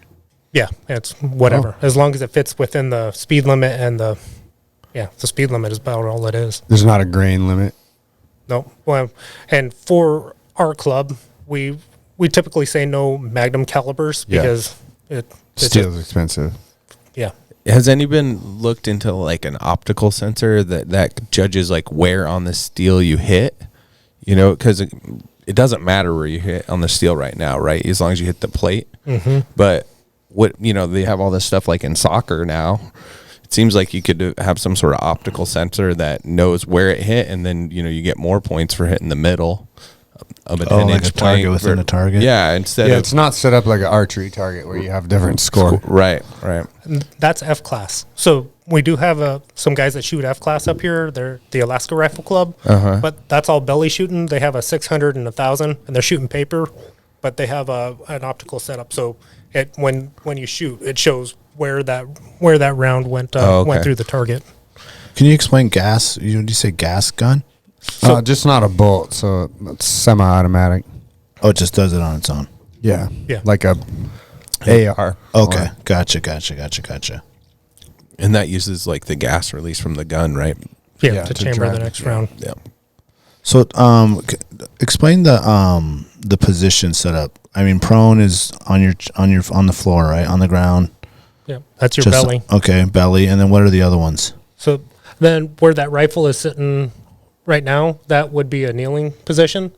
And then the next one up would be a standing position. So those are kind of the basic three. Okay. You got prone, you got kneeling, and you got standing. And then you have different positions in between. You can have a modified prone. So if you have say we have barrels that we shoot off of as well. And so if you have the barrel long ways and laying on its side, you could set up your bipods and you can shoot off of a bag in the back. You're kneeling behind it, but you have 3 points of contact, so it's modified prone. Okay. Basically shooting prone. Got it. Another prop that we have is the cattle gate. We shoot it's it's a 4-foot cattle gate, and then like they have on ranches, but you have the different tiers, so you can shoot off of those. That kind of tests on how well you can get into position. So you could have high kneeling, low kneeling. It makes it a little bit more interesting. Yeah. That's when that yoga class comes in handy. There you go. Yep. Do you find, like, personally, like, you have a favorite position or something, a certain position you shoot better in for you versus Spencer, or is it like you want to be great in all of them? Is there one that you're like, oh, I'm always better at this? Well, that's going to be prone for pretty much everybody. Okay. Everybody shoots prone the best. Got That's where it. you're going to be the most stable. Got versus like in the kneeling, you can get good bone support, and you can have pretty much zero wobble. Wobble that's kind of like if you're pointed at the target, you can see your crosshairs do kind of a figure 8. Okay. That's what we're referring to as a wobble. Okay. Got it. We have a rooftop simulator, so we bring out the rooftop, got shingles on and everything, so you're at an angle that forces you to shoot off of that. We have a set of steps. We have a tank trap, which is 4x4s kind of at different angles. We shoot off of the tank trap. Are those for fun, or those will be included in competitions? In competitions, we'll shoot off of okay. most of these every time. Yeah. Okay, right on. I think we have some of the other props shown on our website under the match directors, like the About Us. The angled shots. That's interesting. I want to actually real quick give a shout out to Philip Velayo. He was on our show several episodes ago. He does a really good job with his videos. Like, I did see one of his wobble videos that he was explaining about it. He does such high quality what he's doing with explaining all that stuff. So anyone that wants to really like check that out, I would go to what's his Instagram? I know it's Modern Sniper is the website, but his Instagram, I think, where he does a lot of his videos. Maybe just search it real quick. Velayo. Maybe it's just Modern Sniper. Velayo. I like to say Velayo. Modern Sniper. I think there's going to be a bunch of posts. Put his name in, maybe. Modern Day Sniper. Modern Day Sniper. That's what his is. Yeah. That might get you there. Philip. Yeah, if you're wanting to join PRS and see what it's all about, just visit his page. And, I mean, you could get lost for hours watching the stuff that he does. And, he hooks up a scope cam. So everything he does, you'll see him in the positioning, and then you'll also see the view through the scope. Which is so cool, man. Oh, it's awesome. Yeah, he has, like, the view through the scope, the view of him. There'll be, like, sometimes, like, 3 or 4 different angles. Yeah. Yeah, okay, so Modern Day Sniper, if you go to that. And Modern Day Sniper on Instagram, go give those guys a follow. Philip's on there, and I forgot who his partner's name is, but man, they do an excellent job explaining all these like technical terms and all this stuff that's just like, and he's very humble too. I know he goes to these competitions, and he's not like the top dude. He was like, I don't know, I kind of like fell off, and he's trying to figure it out. Well, and he's been the top cat for a little bit, and then I haven't really followed him that much in the PRS stuff in terms of where he's at in the standings. But oh man, it's tough competition being anywhere close to where he's at. I think I saw really last, like, I don't know, he was like dropped down to like weighed like 50 or something like that. And he's just like talking about it. I was like, I didn't even know that there was this like, numbered system of dudes who are the top dudes. That's awesome. Oh, there it is right there. Oh, back in the day, I want to say it was like 5 or 6 years ago. I think Phil Velayo, he won the NRL championship. Was it NRL or PRS? I don't remember, but he did take the top spot one time. And I saw that. So that was one of the reasons that I found out about Alaska Wild Project. Is I was searching for more content for Phil Velayo, and it turned out he knew you guys and was on your podcast, and been a listener ever since. Yeah, he's a really, really nice guy, man. And then, then you contacted me after that because we were talking about, is anyone doing these classes up here? Because he's offering classes, and I see he's like going to like Georgia and Florida, and I was like, man, you got to come up here and do it. And then you reached out, and he said that he knew some guys that were out here doing it, and I think he kind of pointed me in your guys' direction, and then you happened to contact us, and I was like, oh, perfect. Right. It might have been us, but I know you've talked about the Wiggy sleeping bag. So Mark Taylor, he also does some long range instruction. Oh, he does too. Okay. What we do the PRS game. So every year we hold a intro to PRS clinic, which is it's for people that are interested in competition, but you're kind of on the fence. You don't really know. You're scared to kind of just show up. We say, come out and shoot with a clinic with us. We'll give you the rundown. We'll have experienced shooters out there teaching you the ropes. It's the class that Spencer and I wish would have been around when we first started, because everything that we're teaching, it was kind of, we figured out for ourselves. Yeah. Right. But So when is that class? it's a Mother's Day weekend. I want to say it's 13, 14. Oh, it's coming up. 12 or 13 May. Yeah. 12 or 13 May. Nice. It's on the schedule of the website.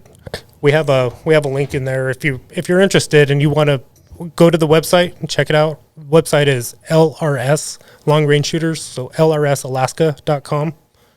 And on the schedule we have, or on the homepage, we have a button that's Intro to PRS. That'll give you information about it. We have a flyer on there. You have my contact info is on there. We have the email for the club. Mm-hmm. There's a registration form on there, and the registration form, it kind of gives you the overview of what we think you'll need as far as gear. You need a rifle. You'll need like good sturdy clothing. You'll need some match grade ammo, dope for your rifle, and then gives you a basic agenda of what we're going to go over. So like day one, it's going to be mostly classroom.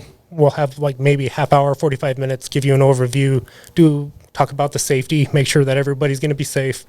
And then we'll go Saturday, we'll have the prop set up. We'll run you through some stages and show you how we would approach the stage, what we do a little bit of demo for you. You'll do some shooting. And then on Sunday, we'll have a mock match where you'll shoot against the other people that are taking the class. And that way you can kind of have your first, you have the instruction and followed up with a match. And then 2 weeks later is the very first PRS match of the season. Oh, okay. So you can go right into the class, learn how it goes down, and jump into the competition if you feel like that's for you. And it's very affordable. $200 for the weekend to go out there and learn. That's great. How many rounds would they need to show up with? I don't remember what I put on there. I don't want to go against what's on the registration form, but I want to say it's around no more than 200. We're not going to let you shoot more than 200 over the weekend. I want to say it's closer to 150. And what do you recommend as far as like if someone's like they're real new, they've never shot long range, like, and you like where would they go to get dope? Like if people don't even know what that means. So our PRS clinic, well, there's a couple of things I wanted to mention about the clinic. First, you mentioned the cost. It's $200. It's for 2 days, and nobody's getting paid by this. That $200, it's one of our biggest fundraisers for the year. That's how we make the props. We buy the steel, maintain all the stuff. We buy our merch. It's what helps us keep the club going. Mm-hmm. So nobody's getting paid from it. Everything is all volunteer ran, and then we expect that a shooter that's showing up to it, that you already know how to shoot long range. This is not intro to long range. This is intro to PRS. Oh, got you. Okay, gotcha. But there's a company in town, Accurate Advantage. Owner is Sarah Stallone. Yeah. She shoots with us quite a bit. We're going to be doing some bolt gun training. And the day before our intro to PRS clinic, we have an intro to long range. So if you want to learn how to shoot long range and then shoot the PRS clinic, you can have a 3-day weekend and come out and do it all. Get dope for your rifle. And then so to sign up for that, you'd go to Accurate Advantage. Yep. Okay. Yeah. Okay. Yeah, they're great. Yeah. She does really good stuff. Yeah. What was her name again? Sarah Stallone with Accurate Advantage. Sarah Stallone, of course. Played hockey with her husband Tony for a long time. Sarah Stallone. I think that might be who I met out at Birchwood. Oh, when she was telling I think you. I have a card in my truck. I think that's who it was. She has a wicked handgun course for women. It's like an all-women one. Oh, that was the one the ladies were going to go Yeah, do? the one that we were yeah, that's the one. Yeah. Yeah. Okay, so she does all kind of stuff. That's cool. Yep. And she's also holding like a women's only bolt gun and kids only bolt gun. So really? If there are women that are, if you're a little bit intimidated by going out and there's going to be other dudes out there, take the women's course. That way you can be around other women. And there's also a kids course. So I remember in one of your podcasts you were talking about how it might be a little intimidating. You take your kid out there. Yeah, but if you see a bunch of other kids out there, I think kids are less intimidated than adults, because I think adults are intimidated because they feel like they should know how to do it. You know what I mean? There's a barrier when you're an adult that you don't have when you're a kid. Yeah, like you're not as embarrassed when you're a kid when you don't know something. When you're an adult and you're like, I mean, I have friends that, like, I have a friend that was 30 and he asked me, like, literally looking at a bullet, was like, so that whole thing just like goes like a rocket? Yeah. And I was like, yeah, no. I was like, are you being serious right now? Because you did grow up in Alaska, so this is an awkward question. Well, I'm interested in the kids thing, and even as a dad, I'm sure you go and let the kid go, and you can be like listening, like, okay, yeah, I didn't know that. Yeah. You know, learn a little bit yourself. I'd love to have my wife run all that. I would love to run all of it. I mean, you can never take enough courses. 100%. So, are all those bolt classes up in Talkeetna? There are different ones. There's so. Ours is only in Talkeetna, right? So for long-range shooters of Alaska, but Accurate Advantage is running classes at Rabbit Creek and Birchwood and Talkeetna. So kind of getting all over. I think I don't think we're doing any bolt gun stuff in Kenai, but I'd have to double check it. No. Is anyone working on a longer range, closer to Anchorage than Talkeetna? We got Birchwood, and that's about all we got. Yeah. Birchwood goes out to 300. Their limit, like I don't think they can really push any further because they're on the edge of the water. Yeah. So in terms of PRS stuff, I mean, they have 300 yards, and that's where they cap out at. Another thing to think about too is, and that's just came out at Birchwood, is they're hosting what's called a PRS 22. So it's the same game, only you're shooting 22 long rifle. Oh, that's cool. Oh. So instead of going there and spending, $150 in ammo, you would go pick up a brick at Sportsman's or Bass Pro, and you're out of $30. Yeah. And these guys are shooting, real tiny targets, but they're shooting them at inside of 300. Yeah. So game's really the same. I would like to do that. That would be fun. And they're offering that right now at Birchwood, and a friend of mine, Kevin, Craig is putting that on. So we kind of tried to initiate it last year at Talkeetna Range, but getting people to make that commute to shoot at 22 was kind of rough. Yeah. So now Birchwood's actually being really accommodating and letting us host this match there, and it's starting to get some traction. So that's a cool event. I would be interested. Hell in that. Absolutely, it's good fun. It really is. Take the lever gun. Yeah. How do people get more info on that one? It's going to be on Birchwood's website. I should believe that it's going to be on their schedule. And then also, I want to say on some of our Facebook pages, you'll see posts for the PRS 22. Oh, yeah. What is the Facebook page? We'll pull that up. Now, do you have to be a member of the Birchwood? I know they went from open to... It's membership only now. But even to go to those like classes and stuff? I don't know on a match. They might have day passes. I don't know. On the match, I wouldn't know enough to say. I think you don't have to be a member, but I'm not too sure. Yeah. Okay. I guess you call them and find out. I know for classes, so if you're taking an Accurate Advantage class, you don't need to be a member of Birchwood to shoot the class. Got It's it. kind of included. Got it. But I'm not sure about the PRS 22. And if so our Facebook group, we kind of, with it being firearms related, we have it as an invite or a closed group, so it's not just anybody can come and join. But if you're very interested or you're somewhat interested, you can send an email to the Long Range Shooters of Alaska email on the website, and we'll get you in touch with the right people, and very quick to respond. Okay, good. Now, when the range, where is that range in Talkeetna? Is that open to the public, or is that your guys' own little thing? Nope, that's open to the public. That's at mile 94.5 of the Parks Highway. So they're doing bridge construction. So they have the first bridge reconstruction at Sheep Creek. Okay. And there's a second bridge reconstruction just past that, like right there on the right. On the right? Mm-hmm. Oh, okay. Okay. It's the one right on the highway. Okay. Yep. And who owns it? Upper Susitna Shooters Association. Oh, okay. They're a nonprofit organization. They're all volunteer run as well. So Awesome.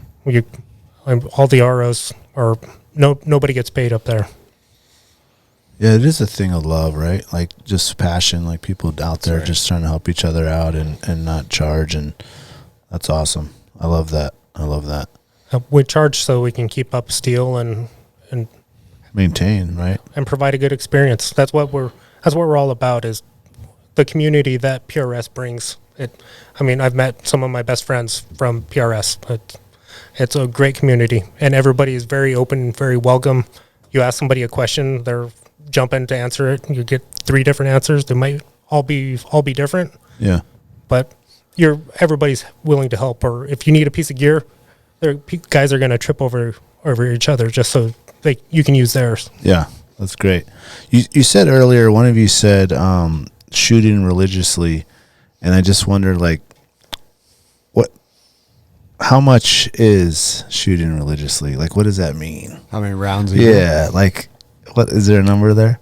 So I've kind of slowed down this year. A barrel. Yeah. A barrel's worth? One barrel. Yeah. This time last year, I was close to 1,800 rounds down the barrel. But this year, I'm significantly less. I'm only around 300-400, which sounds like a lot, but it's not really that much when you consider the game that we're doing. Yeah. And you asked, is that averaged in like how many days? Is it like every Saturday you're going, or twice a week, or is it? But every Saturday usually. Yeah. On the weekends, and that pales in comparison to the amount of dry fire that we do. So do a lot of dry fire practice. Got it. So one of the other reasons that I got into PRS is I bought a cool rifle and I didn't know how to use it, and somebody told me, "Hey, go do this." But also really liked hunting, and PRS, it kind of transfers into hunting quite a bit. How often are you shooting off your belly at whatever game that pops out in front of you? I mean, yeah, it really helps to know your rifle. And then if you're only going to shoot 20 rounds a year to sight in and maybe harvest an animal, you don't really know your rifle. So you can also develop pretty bad habits. You can get a flinch, especially if you're shooting big caliber. So yeah, PRS has helped where you're putting a lot of rounds down range. You're getting used to pulling the trigger. It really helps with the buck fever. How about you, Spencer? You shoot way more than I do. Well, how religious are you? So he's a priest. I have 2 sides of the coin, right? I have my work shooting that I do, and then I have my competition and off time, right? I got 4 kids, so and a wife that I need to spend time with. So I generally only shoot, unless I'm zeroing a gun, I'll shoot a competition, right? Or I might shoot 3 out of the 5 or 3 out of the 6 for the year. And then I'll just go to Birchwood whenever I get a free moment with a friend or whatever and just plink. So there was a time, I want to say it was like 3 years ago, and back in 2020 when really nothing was going on outside of, staying at home, where I was shooting a lot. We were shooting every single match, even with COVID, and we had 6-foot distances and stuff, and sanitizing stuff in between stages. I was shooting every single match, and then going to Birchwood, training, shooting hundreds of rounds through one gun in one day, and then changing the barrel on that same gun to go shoot, a match with 200 plus rounds that next day. Yeah. I took a lot away from the family, so I kind of tailored it down a lot. I got two brand new barrels sitting in boxes that I bought to replace the barrel that's on my gun right now that's sitting over behind the couch, and I haven't even come to halfway through my barrel life, and that was 2 years ago that I bought those barrels, anticipating needing them by now, and I've really backed off. I'm kind of a big gun collector, so shooting out a barrel is probably not going to happen for me for a minute, because I like to go, give all the girls the love every single time I go to the range. I bring something new and try to remain proficient with all of it, Might be a dumb question, but how do you know when the barrel's done? Yeah. So in terms of one of these barrels, right? You're shooting a lot. You're shooting generally for a competitive edge, right? You're shooting a high BC bullet, which your ballistic coefficient, how well that bullet cuts through the air. And generally those bullets are heavier, and then you're trying to push it faster, right? You're still within the speed limits of the game, but you're trying to get that competitive edge. And the rifle's twist rate, right? So inside the rifle, you have the rifling that actually puts that spin on the projectile. For all of the competitive calibers like 6.5 Creedmoor or 6 Creedmoor, there's a 1 in 7 twist or a 1 in 8 twist. It's a real quick amount of spin that gets put onto that bullet. And what I mean by 1 in 8 or 1 in 7, that bullet will do one full revolution in 7 or 8 inches. Okay. So 1 rev in 8 inches or 1 rev in 7. And that slows down over time.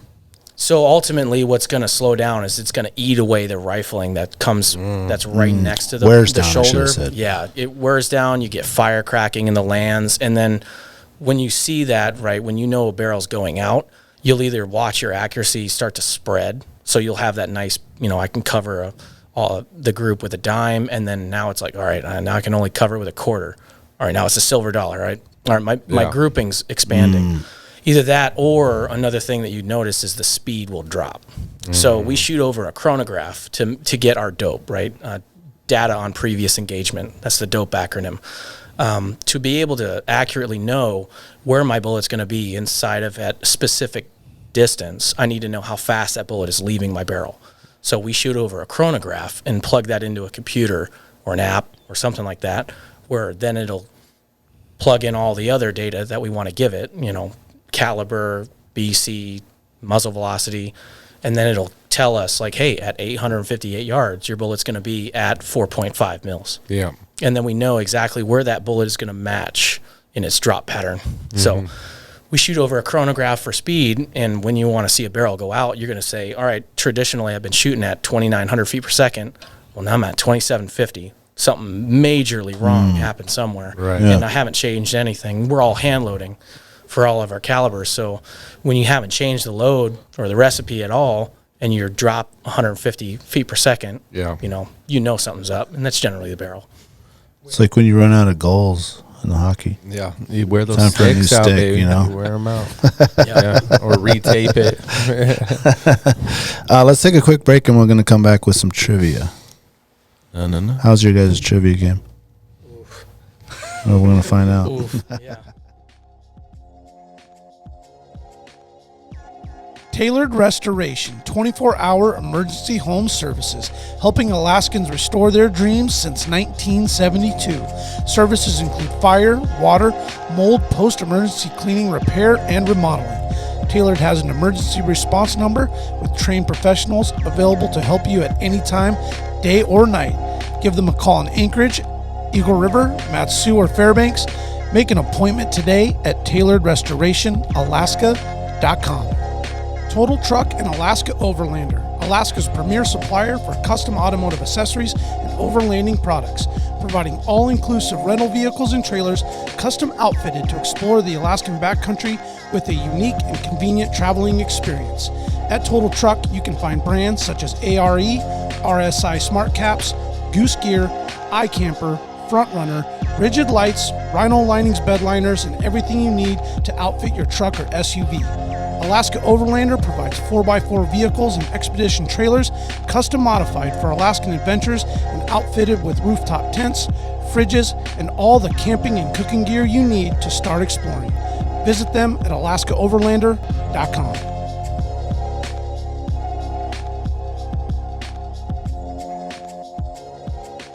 It is generally pretty difficult on the heat of the moment kind of stuff. So Before we get into the trivia, I heard you guys, I wouldn't say arguing, but like having a little like debate over carbon versus steel. What is that debate? Carbon sucks. No, carbon is kind of a new fad that's coming in, and for me, I'm a little bit more old school, and I like to stick to the wood hockey stick. Yeah, what's tried and true. Spencer's got the carbon barrel. Let you talk more about he's got to defend his position. Yeah. I have quite a few carbon barrels. Let's put that out there.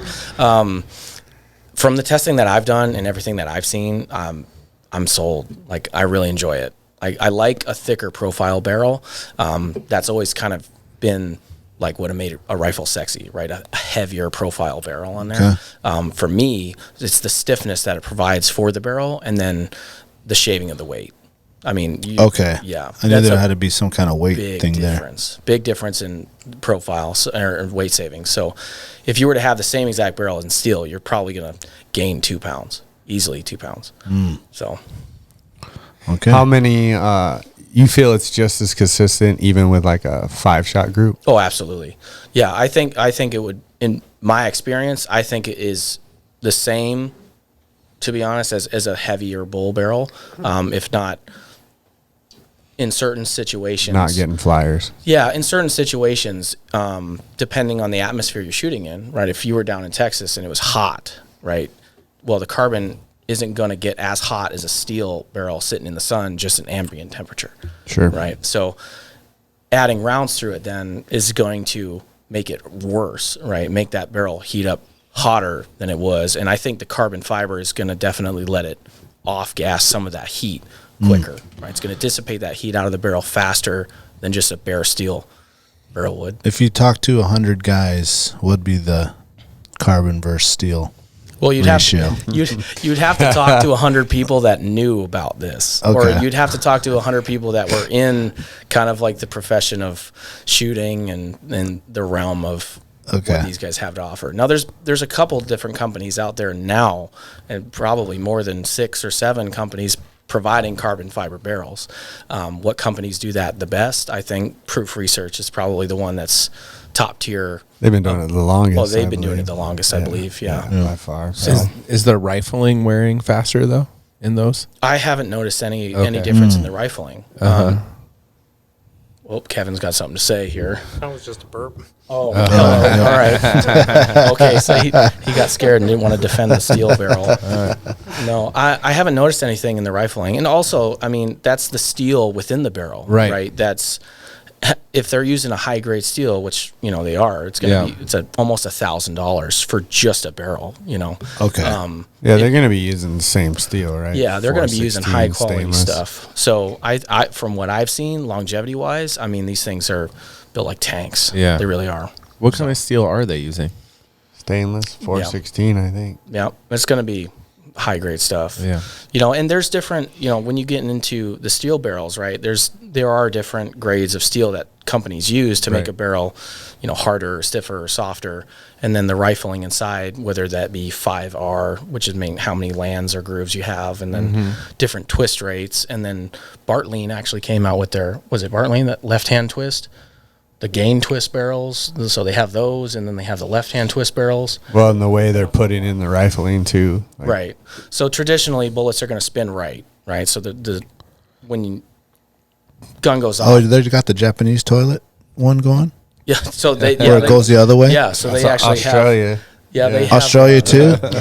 Oh, really? So what's the thought process there? I believe the thought process was it's going to take away the spin drift. So spin drift is if you had a level range and you put the gun level and down range and fired, if there was no wind at all, it's still going to go right.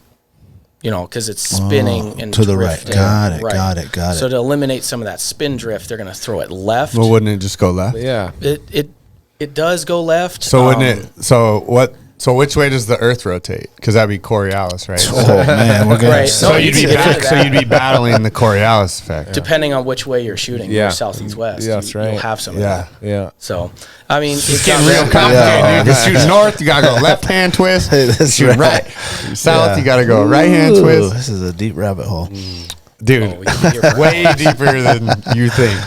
I'm gonna get on YouTube tonight, and then I'll just start with archery first. Just start with the archery rabbit hole. I know there's a little shallower. I got a couple rabbit holes I got to go down. All right, Jackie. Do we have a good, trivia song? Can you guys do a trivia beat?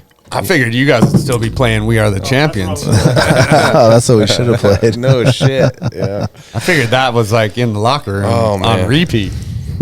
Do we even play that? I think it was Wu-Tang. Yeah, we was playing that. You guys are. Daniel's there. It's Wu Tang.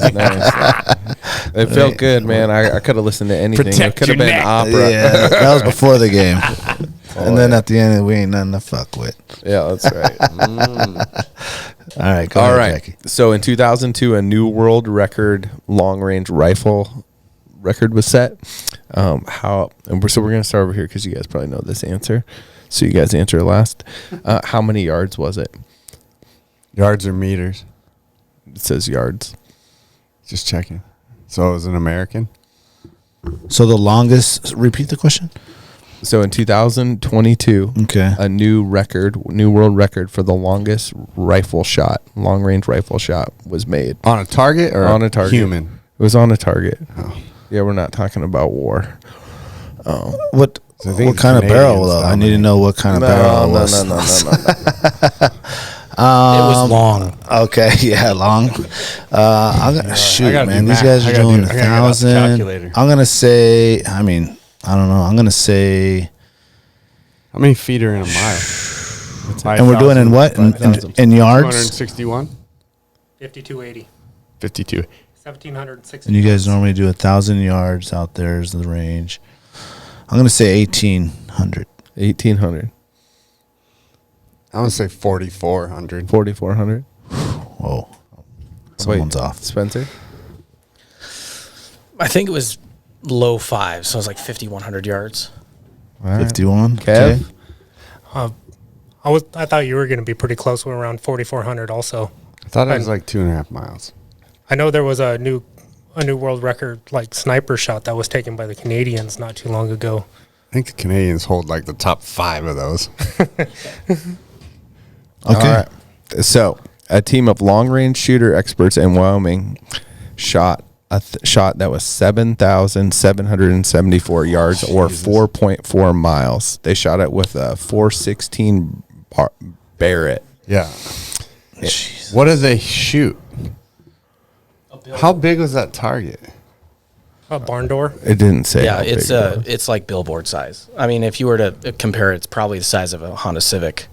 Yeah, it doesn't say that. It doesn't say it. It said it took 24 and a half scope seconds. on that rifle? It's it exactly, had to have been like that. You're right. No, say they have a custom machine mount, and the angle of that scope is... It had to have been 15 inches off the rifle. You could probably pull it up here. Yeah, and talk about it later, but with the it's... prism on front. Damn. Yeah, and they have what's called Charlie Treyarch. I think it's a unit on the front that clips onto the end of your objective bell. That's basically a prism. It's a mirror that you would look through it, and then it would bounce that image up and up top. So you're adding more elevation. So you're even adding more scope. elevation to it. So because you couldn't get enough MOA. Nope. Yeah. 4.4 miles. there you go. It is. Oh, yeah. Wow. Yeah, there it is. Right Oh, there. so there's the prism on the front. That looks like the fat bastard. That does look like the fat bastard. So for people that can't are not watching on YouTube, basically the scope is on top of another like wedge. Yeah. Look at like the a 2x4 size. The action thing. like goes back like the whole length of the fucking lop, dude. That's ridiculous. It's a Macmillan TAC 50 action. So 50 BMG is what it's normally tailored to. Yeah, but they chambered it in 416 Barrett. So what's a prism do? So much like a periscope, right? For a submarine, you're looking at a mirror and then it's bouncing off other stuff. Mm-hmm. What that does is it adds more like calculations to your drop, right? So it makes you look lower than you Because they would are. have to put that scope would be at such an extreme angle that it wouldn't work. Yep. Look at it, like, hey, That's gotta be awkward to shoot it like Can you that, make me a cheek weld that goes up 7 inches, please? What? Sure, we can do that. And it also doesn't say how many shots they took, but It's a lot. A lot. You can watch some of these. I think the one before this was right around Kevin's guess at like just high, kind of mid 4,400 or 4,400 yards. And I mean, they're going out there with like 100 rounds. 100 rounds of that's a lot. You know, that's a 50 BMG is equivalent to a quarter stick of dynamite. A 416 Barrett's just under that. So, I mean, that's Those a are lot. probably hot too. That's a lot of boom for a day. Yeah, dude, that's insane. Daniel, how many seconds do you think it took before it hit? I'm gonna say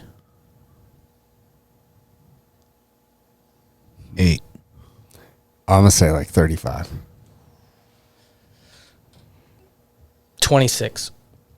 I was so off. 26.1. Oh, it was 24 and a half. 24 seconds. Yeah, dude. Do you know how far that is? Oh my god. Yeah, I wonder what the velocity was exiting and hitting. Is this like? Is it Probably going going down? about Is it? 6 Are they feet per shooting like second. downhill? Is this like straight on? No, I bet it was flat. Flat? Yeah, either flat or into a valley. Well, I don't think. I Pressure. bet they wouldn't. I don't know if they'd get the record if it was downhill because that's shortening. Okay. Yeah, So they probably. different I bet thing. you it had to be pretty relatively flat in order for it to be a world record. So I think what they do is that they'll go on like Onyx and point, on a GPS spot from one spot and then a straight line distance to where their target is, and that's where they're judging that distance. Up, down of, the topography of the land doesn't add to, distance or anything like that. It's point A, point B, straight Okay. line. If it's shooting into a depression and you're just giving that bullet more time to go up and then come down. Yeah. So, but man, these guys are, Yeah. some of these guys are pretty nuts. That's That incredible. is 4.4. They're nerding out big. That's time. not a kill shot though, No, that's a. I wouldn't want to get hit with unless you're killing a house. Yeah. Yeah. I mean, still, that's insane. it. Insane. At what point do we just label this artillery? Yeah. Yeah. I mean, Right. Yeah. Right there. You do. that's exactly what That's that is. artillery. That's definitely artillery. Yeah. Just cool, calling though, in an man. airstrike Oh from my my buddy, the sniper, Yeah. that has a prism on his rifle. All right. So next question. Earlier we were talking about sportsmen contributing to conservation. So I was looking for the annual amount. I didn't find the annual amount, but I did find an interesting amount.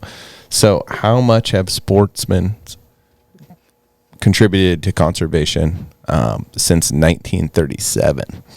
And When they enacted it, Well, no, just, sportsmen in general contributing to conservation. So it's like, as a whole. yeah, as through a the whole. Pittman-Robertson Act, though. Yeah. Is this like Alaska or is it North America or is it No, worldwide? United States. Yeah, North America. United States. United States. $100 million. Oh, it's got to be. I mean, it's got. Well, how many years is that? 36. 936. 85. And you're fast. You said 85. No, Oh. he said 85. It's got to be. It's got to be over $100 billion. $100 billion. Yeah, I think nowadays the Pittman-Robertson Act is over $2 billion a year. Really? I'm pretty sure. Because it's mostly not hunters, to be perfectly honest about it. It's mostly people who just shoot.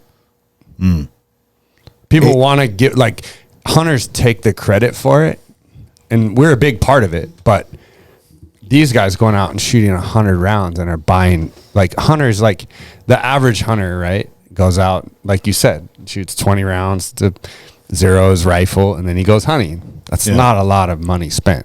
Shooters, people who go and shoot all the time. Yeah, but people are still stacking up ammo, even if you just go shoot.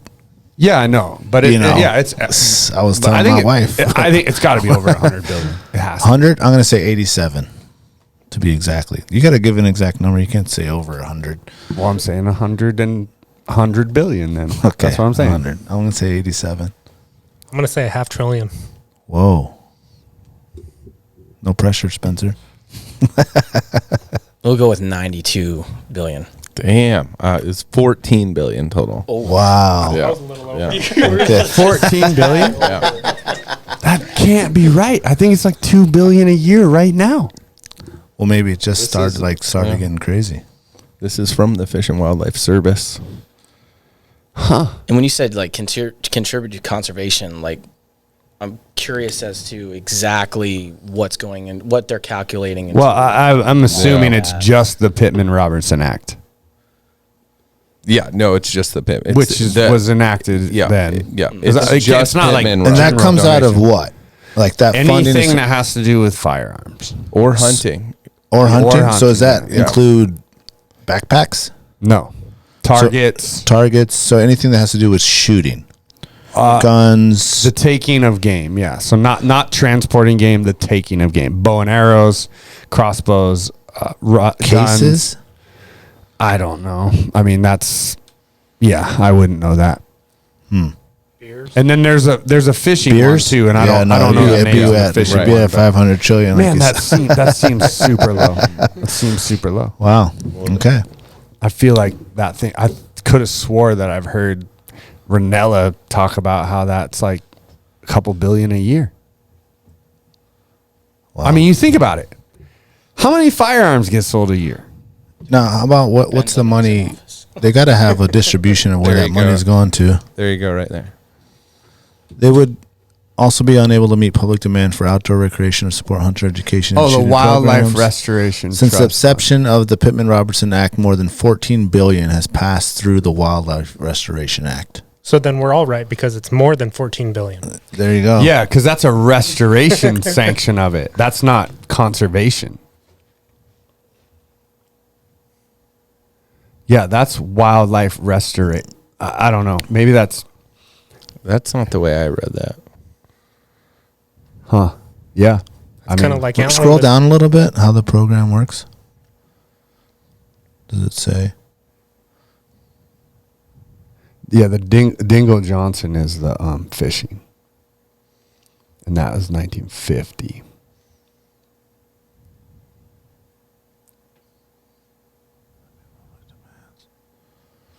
So maybe there's more and only they got that portion? Yeah, I think fishing game is getting that portion. There's a lot more that goes to it because for conservation, it's not just fishing game. That's going to be What if you go like Pittman, that's going to be Robertson, buying land to make sure that there's travel corridors for elk. Okay, right there it and said migration. 1.2 billion was raised in Yeah, 2023. no, you're totally right. Because here, Does it say the it's breakdown? It's a lot of money, dude.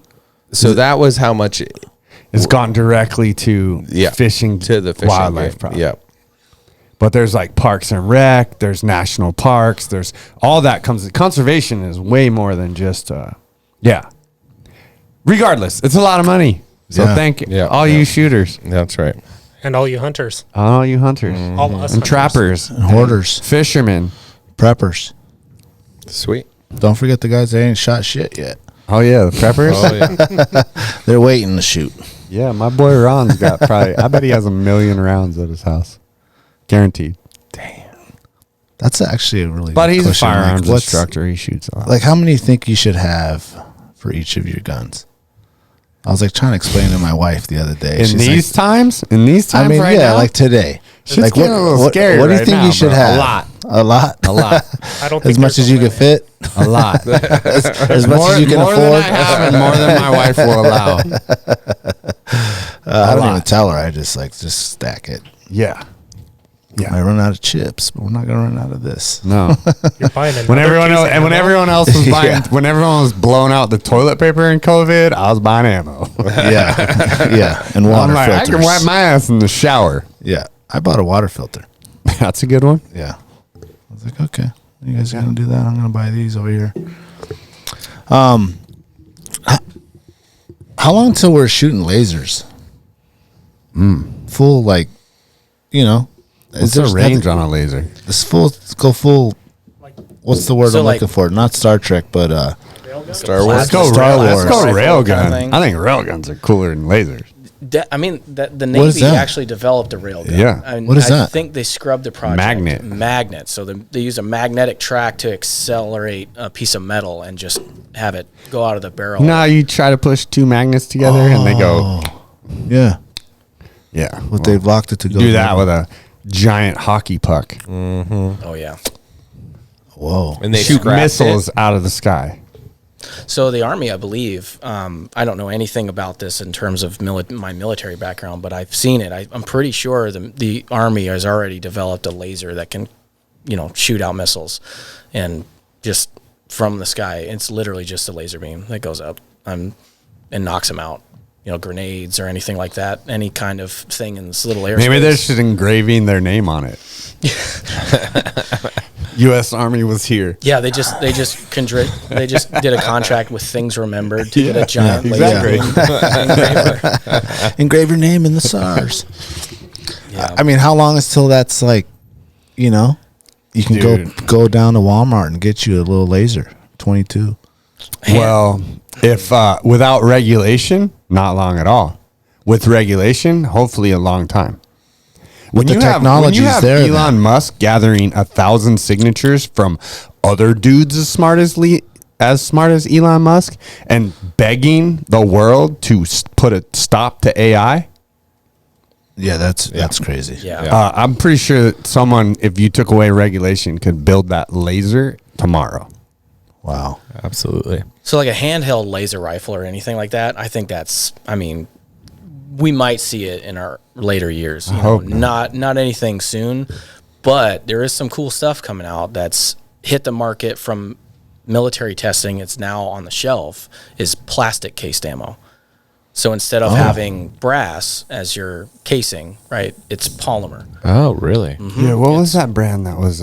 Is that from dudes with their It was like 3D printing True and Shot? Something True like Shot. that. It was. It's at Bass Pro on the shelf. It's expensive. It really is. It's like $62 for 20 rounds. But they Can you claim reload it? I don't think so. No, I don't think you can reload it. That's the issue. Is that Yeah. I mean, a lot of I'm people surprised are, like a 3D printer dude is not like ooh, that, making the. Oh, yeah. I think that's the Riker grip's being built 3D now. yeah. That stuff's getting popular. I mean, it works. It's amazing. Which grip is? Oh, my buddy's that's shooting instructor. He invented this grip. It's like it's a side mounted vertical grip. So now they're putting controls in it. Oh. So it's like off the side of your rifle. So you have more like how you'd shoot a pistol. So you have like very good recoil management plus like driving the gun is faster than this or C grip.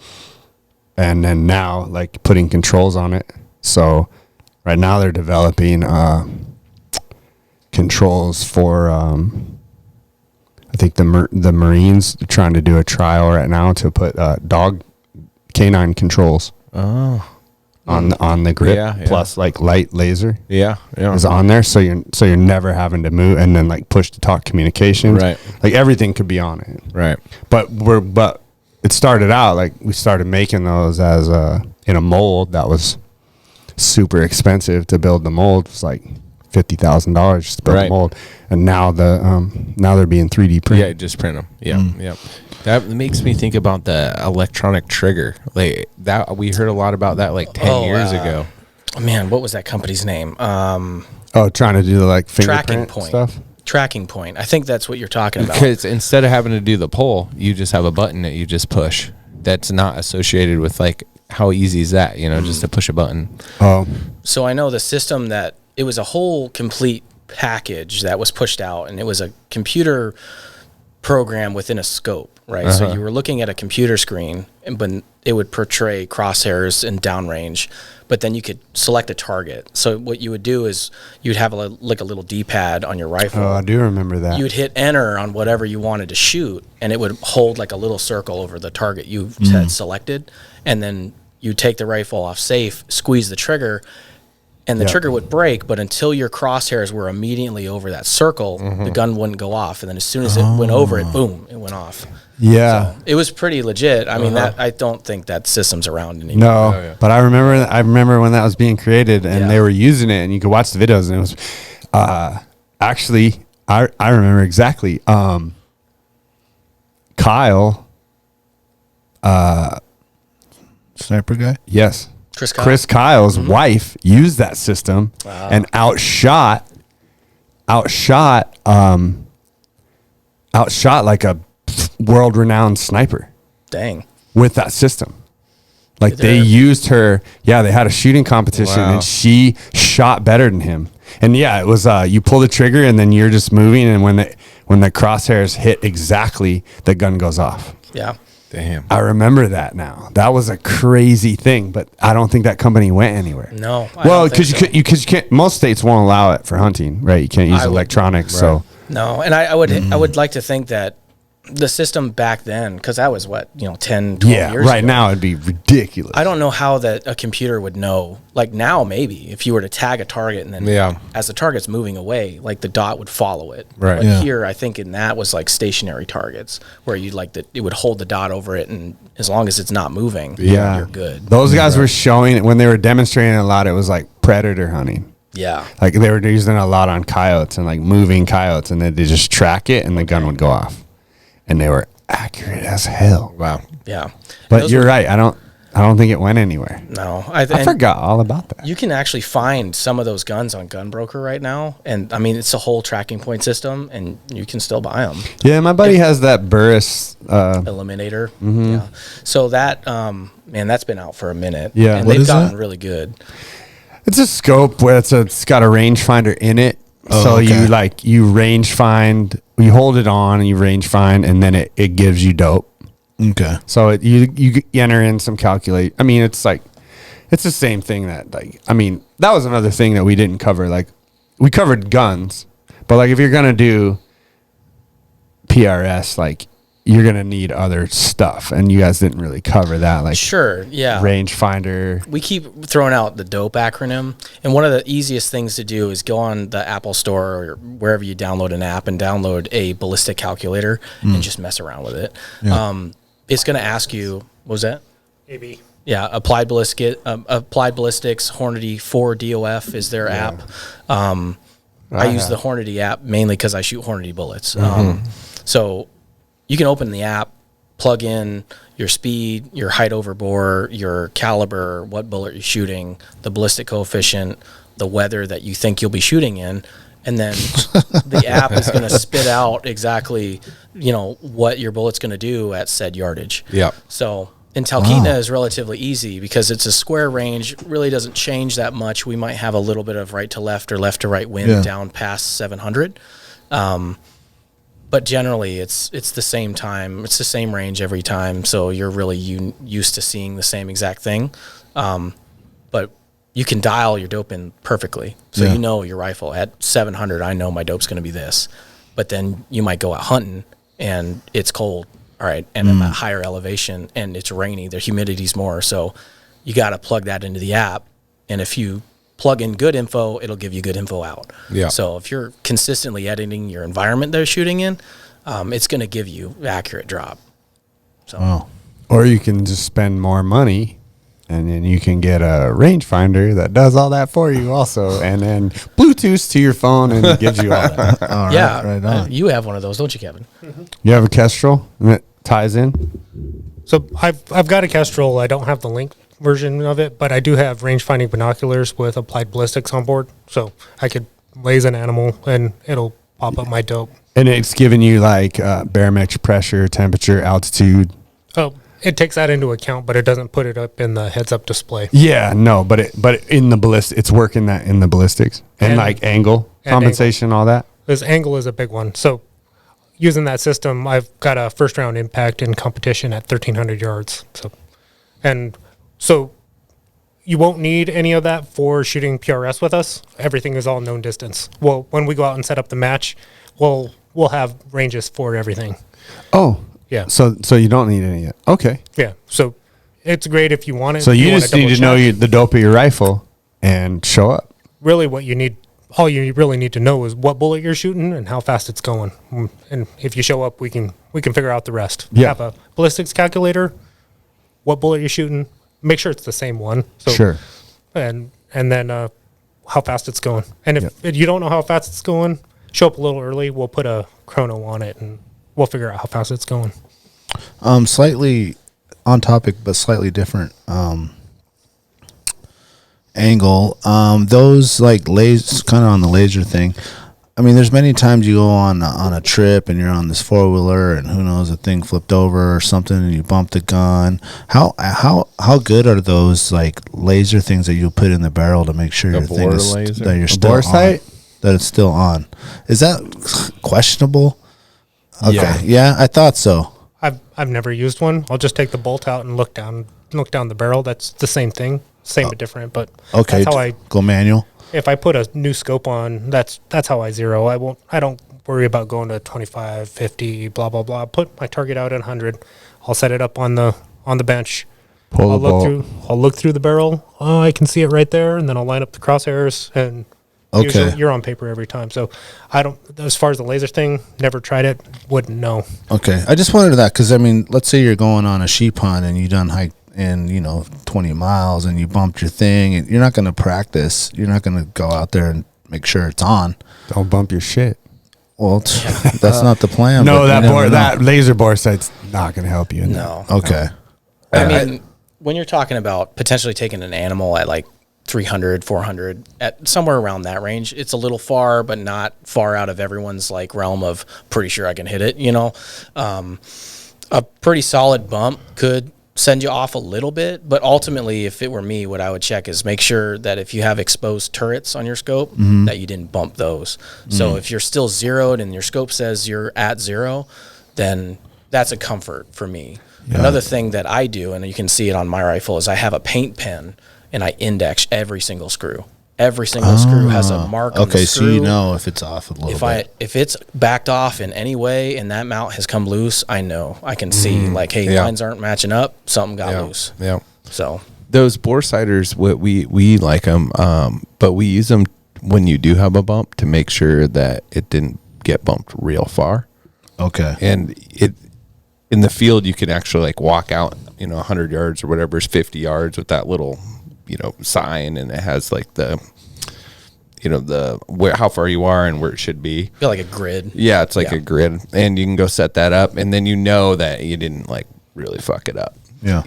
It's like a quick little test. And that's gonna fall on like the quality of that bore sight. Yeah, too. sure. Yeah. I mean, I think I told you the story about the deer hunt I did last year on Liska's boat. I showed up and, Pat had come into town from Homer, and he let someone borrow his gun the year before.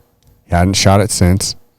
So he gave it to his guys at the store, his gun guys, and was like, hey, can you just look this over and make sure he didn't screw anything up? And I don't think he was asking him about the scope or anything, but they put a bore sight in it, and then they cranked his scope because they were like, it's way off. It was way off. So your scope was way off. So then I show up in Seward. He drove from Homer. We get down there.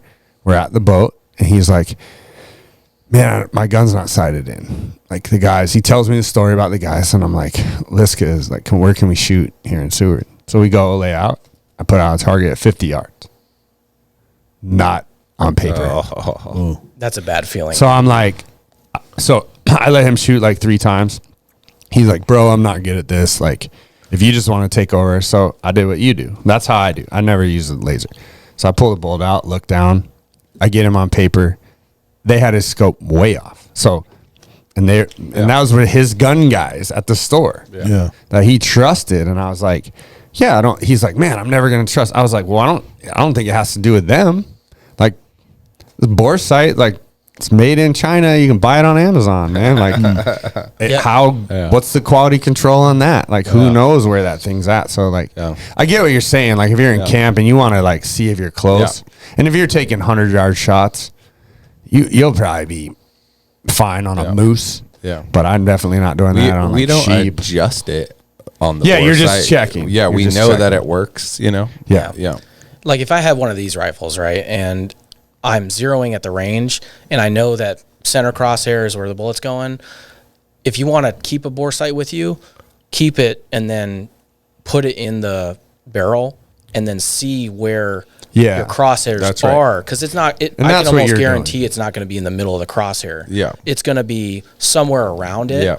So, if you want to do that, I'd prep it first. Like, know that, hey, when my stuff is perfectly zeroed, that laser is going to be 3 inches left and 2 inches up of my center crosshair. At 50 yards. At 50. And then you can write that down and be like, that's how you check it. Yeah. That's what I would do. That's smart. Yeah, and I see what you're saying. You're using the laser bore sight that you used when you sighted in the gun. Yeah. So just confirming that you see the laser on your target. Yeah. We use the term minute of angle, right? 1 inch at 100 yards, but then a lot of people's traditional hunting rifle is minute of moose. They're capable of shooting a decent size grouping at 100, but that decent size grouping is 10 inches. That's crazy. So I just want to get your guys' take on this for any of my friends listening, because this is a subject that they all hate me for. Because I have a lot of friends that hunt. I don't have a lot of friends that shoot a lot and are like serious about shooting or know ballistics a lot. And they all sight in 2 inches high at 100. Why? That's all I needed from you. So it makes sense. So yes, there's a term called danger space, and that is helpful to know. We're not going to go into that here. If that's something you're curious about, look up Phil Velayo. He goes over it in pretty good depth, or Google it. But that's pretty much saying that if you sight in at a certain range, you're good between X range and X range because of the flight of the bullet. Yeah. And a lot of people, a lot of old school hunters, they'll sight in at 200, and 200 will give you a pretty decent danger space. So if you don't have adjustable turrets, you have a BDC, right? Or not even a BDC, just a standard duplex. That would be what I suggest for somebody that's doing that. And then zero in at 200. Checking your danger space and sighting in appropriately it's going to change for cartridge and your rifle system. Okay. Yeah, there's a lot of variables. Yeah, I've had the argument with those friends several times when they're like, yeah, I'm zeroed. And I'm like, okay, you're zeroed at what? Well, I'm 2 inches high at 100, so I'm zeroed at probably, about 200. And I'm like, so you're not zeroed.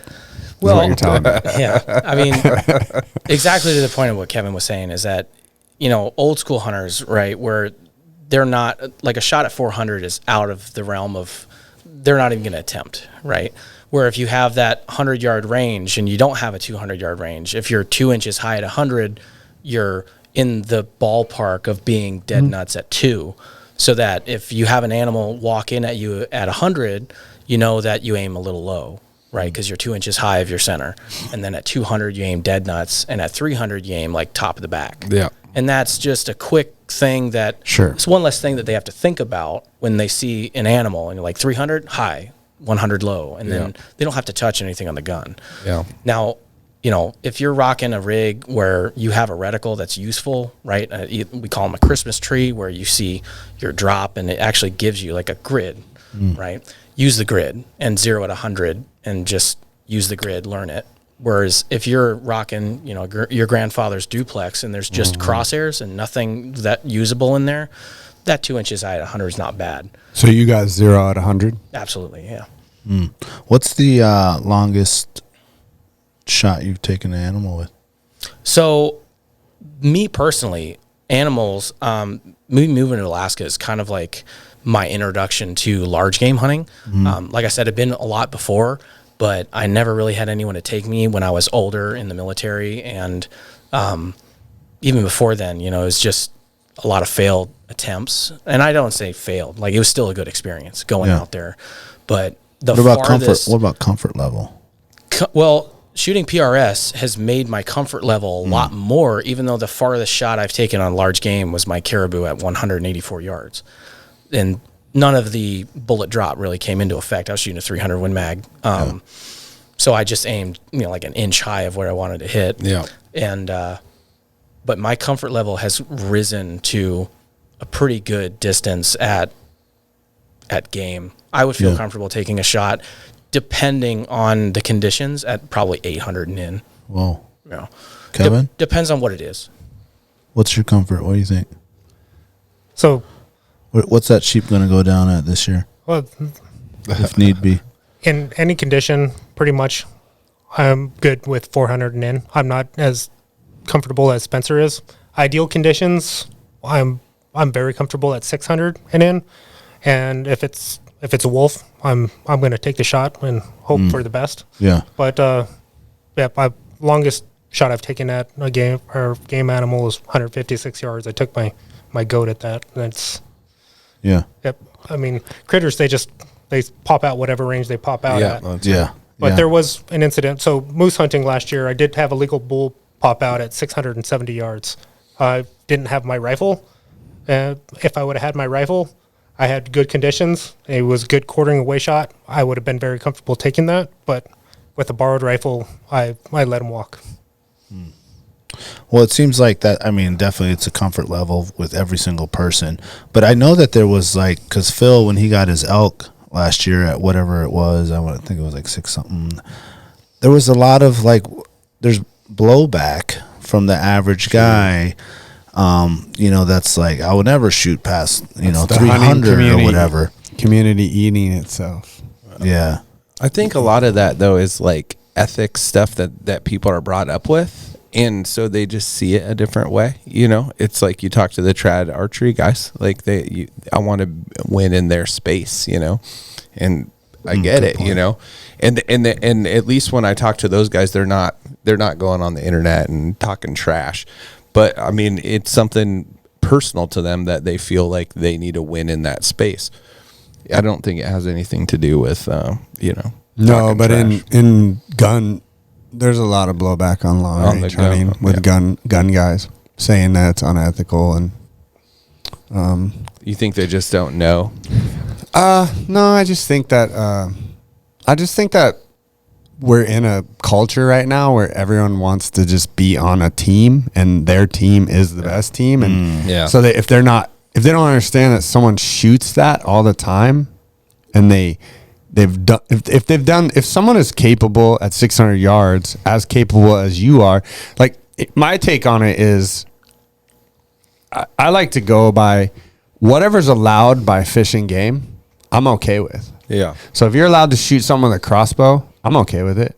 Even though I'm not going to shoot anything with a crossbow. If you're allowed to bait an animal, I'm okay with it because it's allowed. So I'm going to be okay with whatever, and I'm not going to judge anyone on it.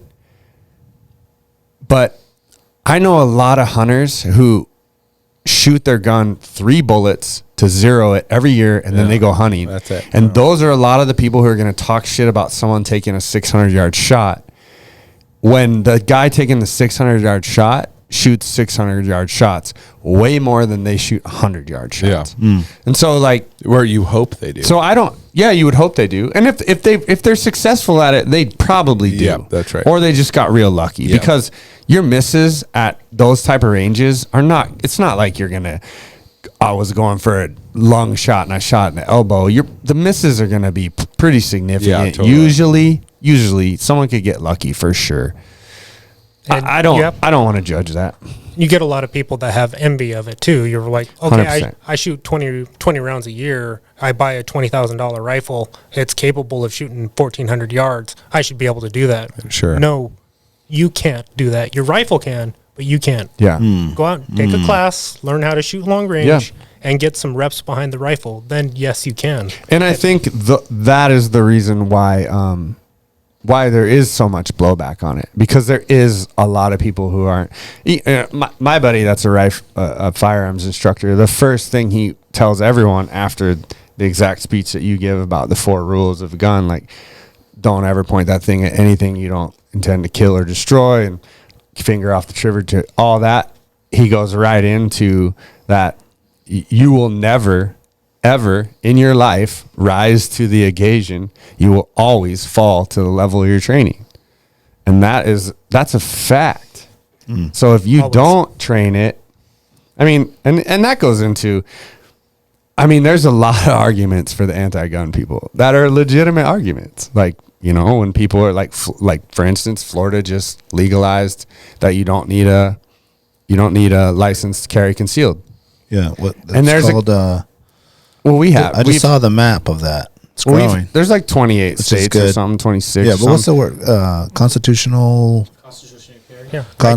carry, right? Yeah, constitutional carry. And I can see the argument for the anti-gun people, because there is a lot of people who are now gonna carry concealed that do not train that, and do not ever train that. Don't sit at home and work on drawing that gun. Don't dry fire ever. Like, I don't know. There's not a lot of people that you're going to know in your friend group that dry fire ever. Well, maybe your guys' friend group. Your friend group does a lot. But can you actually pull that map up for constitutional carry? It just popped up. There's just a lot of factors to all that. And I just don't like to judge anyone on anything. That if Fish and Game deems it okay for you to do that, if you want a long range hunt, go ahead. If you want to, like I understand the trad bow and the bow argument, but I just hate the divide in the community of like, you know, you see it with like sheep hunters think they're better than moose hunters, and trad bow guys are better than compound guys, and then the guys that want to beat the trad bow guys are like, well, I made my bow, I made my arrow, and I forged my broadhead. Like, yeah. And it's like, you can go on forever with that stuff. And it's just like, it's unfortunate that we have that, because we really do got to stick together if we want to keep the privilege, period. Yeah. As long as you can justify an ethical shoot, I don't think yardage matters. If you can justify to me that you think that this shot is made and can be ethical, go for it. You know, as long as you can fall back on your justification, you know. We take shots at 10-inch gongs at 800 off of a tank trap. Right. You know, and you're hitting 6 out of 8. And the misses you have are barely off the plate. You know, a 10-inch gong, relatively kill zone. On a moose, that's every bit of a kill. That's the heart of a moose. And you're talking, the plate's not breathing. You're not in that moment. So if it all depends on the situation. Yeah. If there's a crazy crosswind, even for me, when I say 800 and in, if there's a crazy crosswind and I don't shoot in the wind as much as I'd like to, I'm going to try to get closer. Yeah. Because that's one factor that a shooter can't control, is the wind, in knowing what it's doing. That only comes with experience. You could have your Kestrel and it'll tell you, hey, the wind at your position is 15 miles an hour coming from full value left, right? But what is it doing 15 feet from in front of you to a target? And that's what's affecting the bullet. Right. And what people don't understand too is that bullet's on such a high arc at long range that it's not the wind at your level, it's the wind up top. Yeah. You know. So when you guys do the competition, are you guys giving out those gauges on wind, like at 500, 600? So for the clinic, right, in day one, we're going to, if we have wind out there, like I said, it's a square range. Wind is off and on depending on the time of the year. During the clinic, we're going to give all the help we can to the students that are there and wanting to learn, and maybe have never felt like, oh, hey, a 4 mile an hour wind is when you barely feel it on your face. And then an 8 mile an hour wind, you're going to start to see, you know, the top of the trees move. And then, you know, anything in between there, you're looking at grass. Watching mirage. Mirage is a big key factor for seeing what the wind is doing downrange. You might, at the firing line, you might feel wind hitting you on the left side of your face, and then you'll watch mirage flow right to left. So I didn't know that. You might, that the mirage is moving with the wind. Yeah, the heat is gonna rise up off the ground, and then that wind's gonna take it, and you'll see that fuzz. So I didn't know that. For everybody listening, mirage, like when you're looking through a scope, or say like you're watching a hunting video, Billy Moles, for example, they'll talk about like the heat waves. That's what we're talking about in mirage. And mirage is very good at giving you wind direction. But like Spencer said, it's where you at in the wind column. So for example, Saturday we're shooting at Upper Susitna at 1,000 yards at target level. When the mirage was going right to left, at the top of the berm where at the bullet's arc, we were getting a good left to right. I was holding off plate left, but the guy I was shooting with, it was looking like it was going right to left, or opposite direction. Well, I could see how that would even help you, like on a stock. You know, if you're like, okay. Well, yeah, if you hunt and you spend a lot of time glassing, you understand mirage because it's messing up your glassing, you know. Yeah, but I never equated it to. You never noticed the wind in it. The wind in it. You never noticed. I just see that it's just miraging. Well, you're not shooting super far, so it's not really. But if you're like seeing a ram or a moose across the valley, and you notice that it's miraging right to left, you're like, okay, well, I know which way to approach this. Yeah, absolutely. That never crossed my mind ever. And a little hack to that also is if you're, let's say you spot a ram at a mile, and he's over a couple different drainages, you can focus your spotter at different ranges, and you can see what direction the wind is going at those different ranges. So if you got a zigzag in there or whatnot, or if you got a weird you crosswind carry going indicator? up a valley, you got like smoke. Oh, you gotta get some smoke in the bino harness, bro. You're out there just I got baby powder. everywhere. It's multi-use. Yeah, baby there you powder. go. Yeah. You That gotta works. keep it in your little backpack pocket at all times. Yeah. No, but I did have one of those, like, what Wasn't there like an automatic one? It was like a. I wouldn't have what it's called. I just have a little powder thing. Yeah. But that's where you're at, though. Or just come out and shoot PRS with us. You'll learn how to shoot long boom. range. You don't have to get as close, right? Sorry, Mom. I got to go to the class. Well, thanks for coming in, guys. Is there anything that we maybe didn't touch on? There's a lot. I know we could have went a long ways on this. But for people that are interested in learning some more things, can we revisit when the classes are, what the website is, who to contact?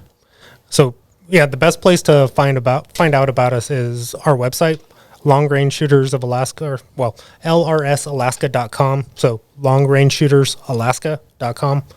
That would be the best place to go. We have a subscription. You can sign up and you can get notifications when we're going to have our matches, like when they open on Practice Score. So that's how we register for the matches. You'll go to Practice Score and you'll sign up for the match.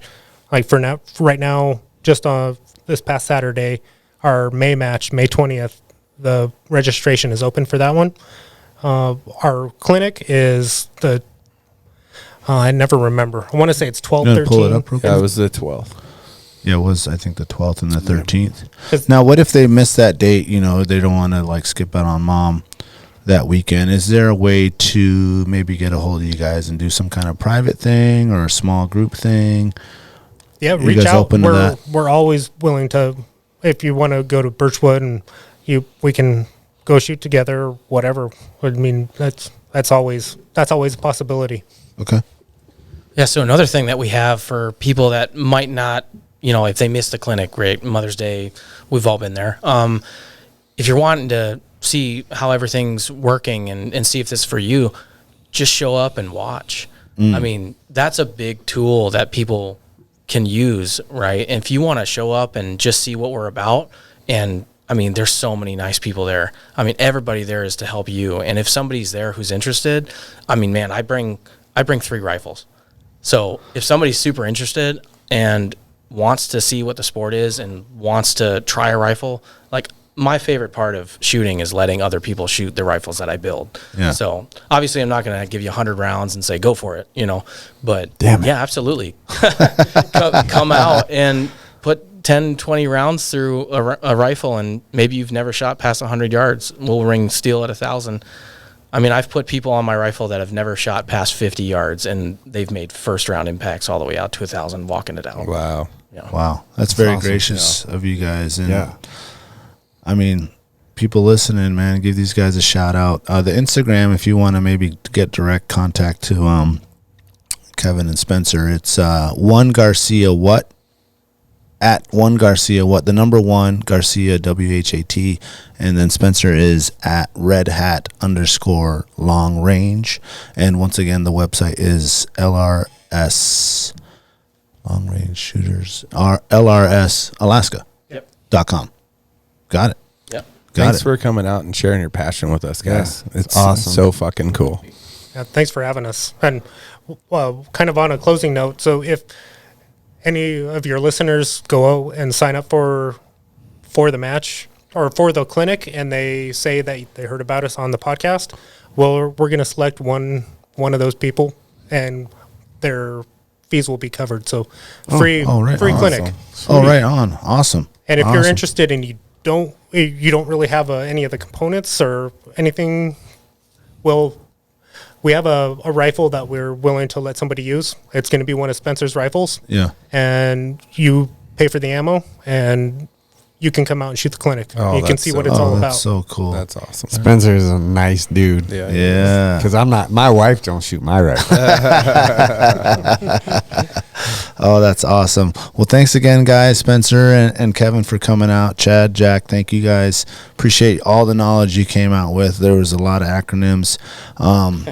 But you can Google it. Definitely check out Philip, too. He's a really good resource as well for all that stuff. And thank you for what you guys are doing, man. Thank you for opening this door to people that maybe have been a little tentative to walk through the door. And really awesome of you guys to just come on down if you have nothing and just take a look and maybe get with you guys to, like, shoot one of those guns. And then who knows where that goes from there. Yeah, absolutely. And it's great to share a passion. Right on. Appreciate it. Thank you, guys. Thank you, Alaska, for listening. We appreciate you. And as always, stay wild.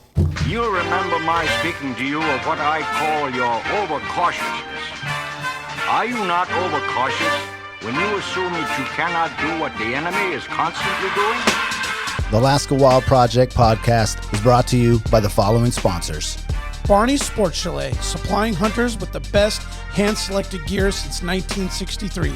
The exclusive home of frontier gear built for the rugged Alaskan terrain. Your one-stop shop for all your outdoor needs. Visit Barney's today at 906 West Northern Lights. Tailored Restoration 24-hour emergency home services, helping Alaskans restore their dreams since 1972. Services include fire, water, mold, post-emergency cleaning, repair, and remodeling. Give them a call in Anchorage, Eagle River, Matsu, or Fairbanks. Hit them up at tailoredrestorationalaska.com. Total Truck and Alaska Overlander, Alaska's premier supplier for custom automotive accessories and overlanding products, providing all-inclusive rental vehicles and trailers custom outfitted to explore the Alaskan backcountry with a unique and convenient traveling experience. TheTreehouseAK.com, located at 341 Boniface Parkway, Alaska's own and grown cannabis and CBD store. Ask the bud tender what the strain of the day is to get your 10% off. The Treehouse, where the culture lives. AKO Farms, located in Sitka, Alaska, built from the ground up with concentrates as their single motivation, with exclusive products such as their sugar wax, full spectrum diamond sauce carts, and more. Ask your local bud tender about AKO. Marijuana has intoxicating effects and may be habit-forming and addictive. Marijuana impairs concentration, coordination, and judgment. Do not operate a vehicle or machinery under the influence. There are health risks associated with consumption of marijuana. For the use of only by adults 21 and older. Keep out of the reach of children, and marijuana should not be used by women who are pregnant or breastfeeding. The Bait Shack, located on Ship Creek upstream of the bridge. Can't miss the bright red shack. They are the go-to fishing gear rental and guide service on Ship Creek. Tight lines and fish on. Come hook into the action with them. Hit them up at thebaitshackak.com. Snow Pro AK, your snow and ice management company specializing in business and residential properties. They know what it takes to keep your property presentable and safe. Give them a call for a free estimate at 280-7098 or visit lawnproak.com. Double Shovel Cider Company, located off of Arctic and 58th, handcrafted Alaskan-made colonial ciders. They also have a tap room downtown on the corner of 5th and E. Stop by today and taste an award-winning cider. The Alaska chapter of Backcountry Hunters and Anglers. BHA is the voice of our Alaskan public lands, waters, and wildlife. Their goal is to uphold our hunting and fishing legacy while keeping our public lands wild. Stand up today and join BHA at backcountryhunters.org. Not claim to be at least his equal in prowess and act upon the claim? I say try. If we never try, we shall never succeed. This proposition is a simple truth, and it's too important to be lost sight of for a moment. If we cannot beat the enemy where he now is, we never can. It is all easy if our troops march as well as the enemy, and it is unmanly to say they cannot do it.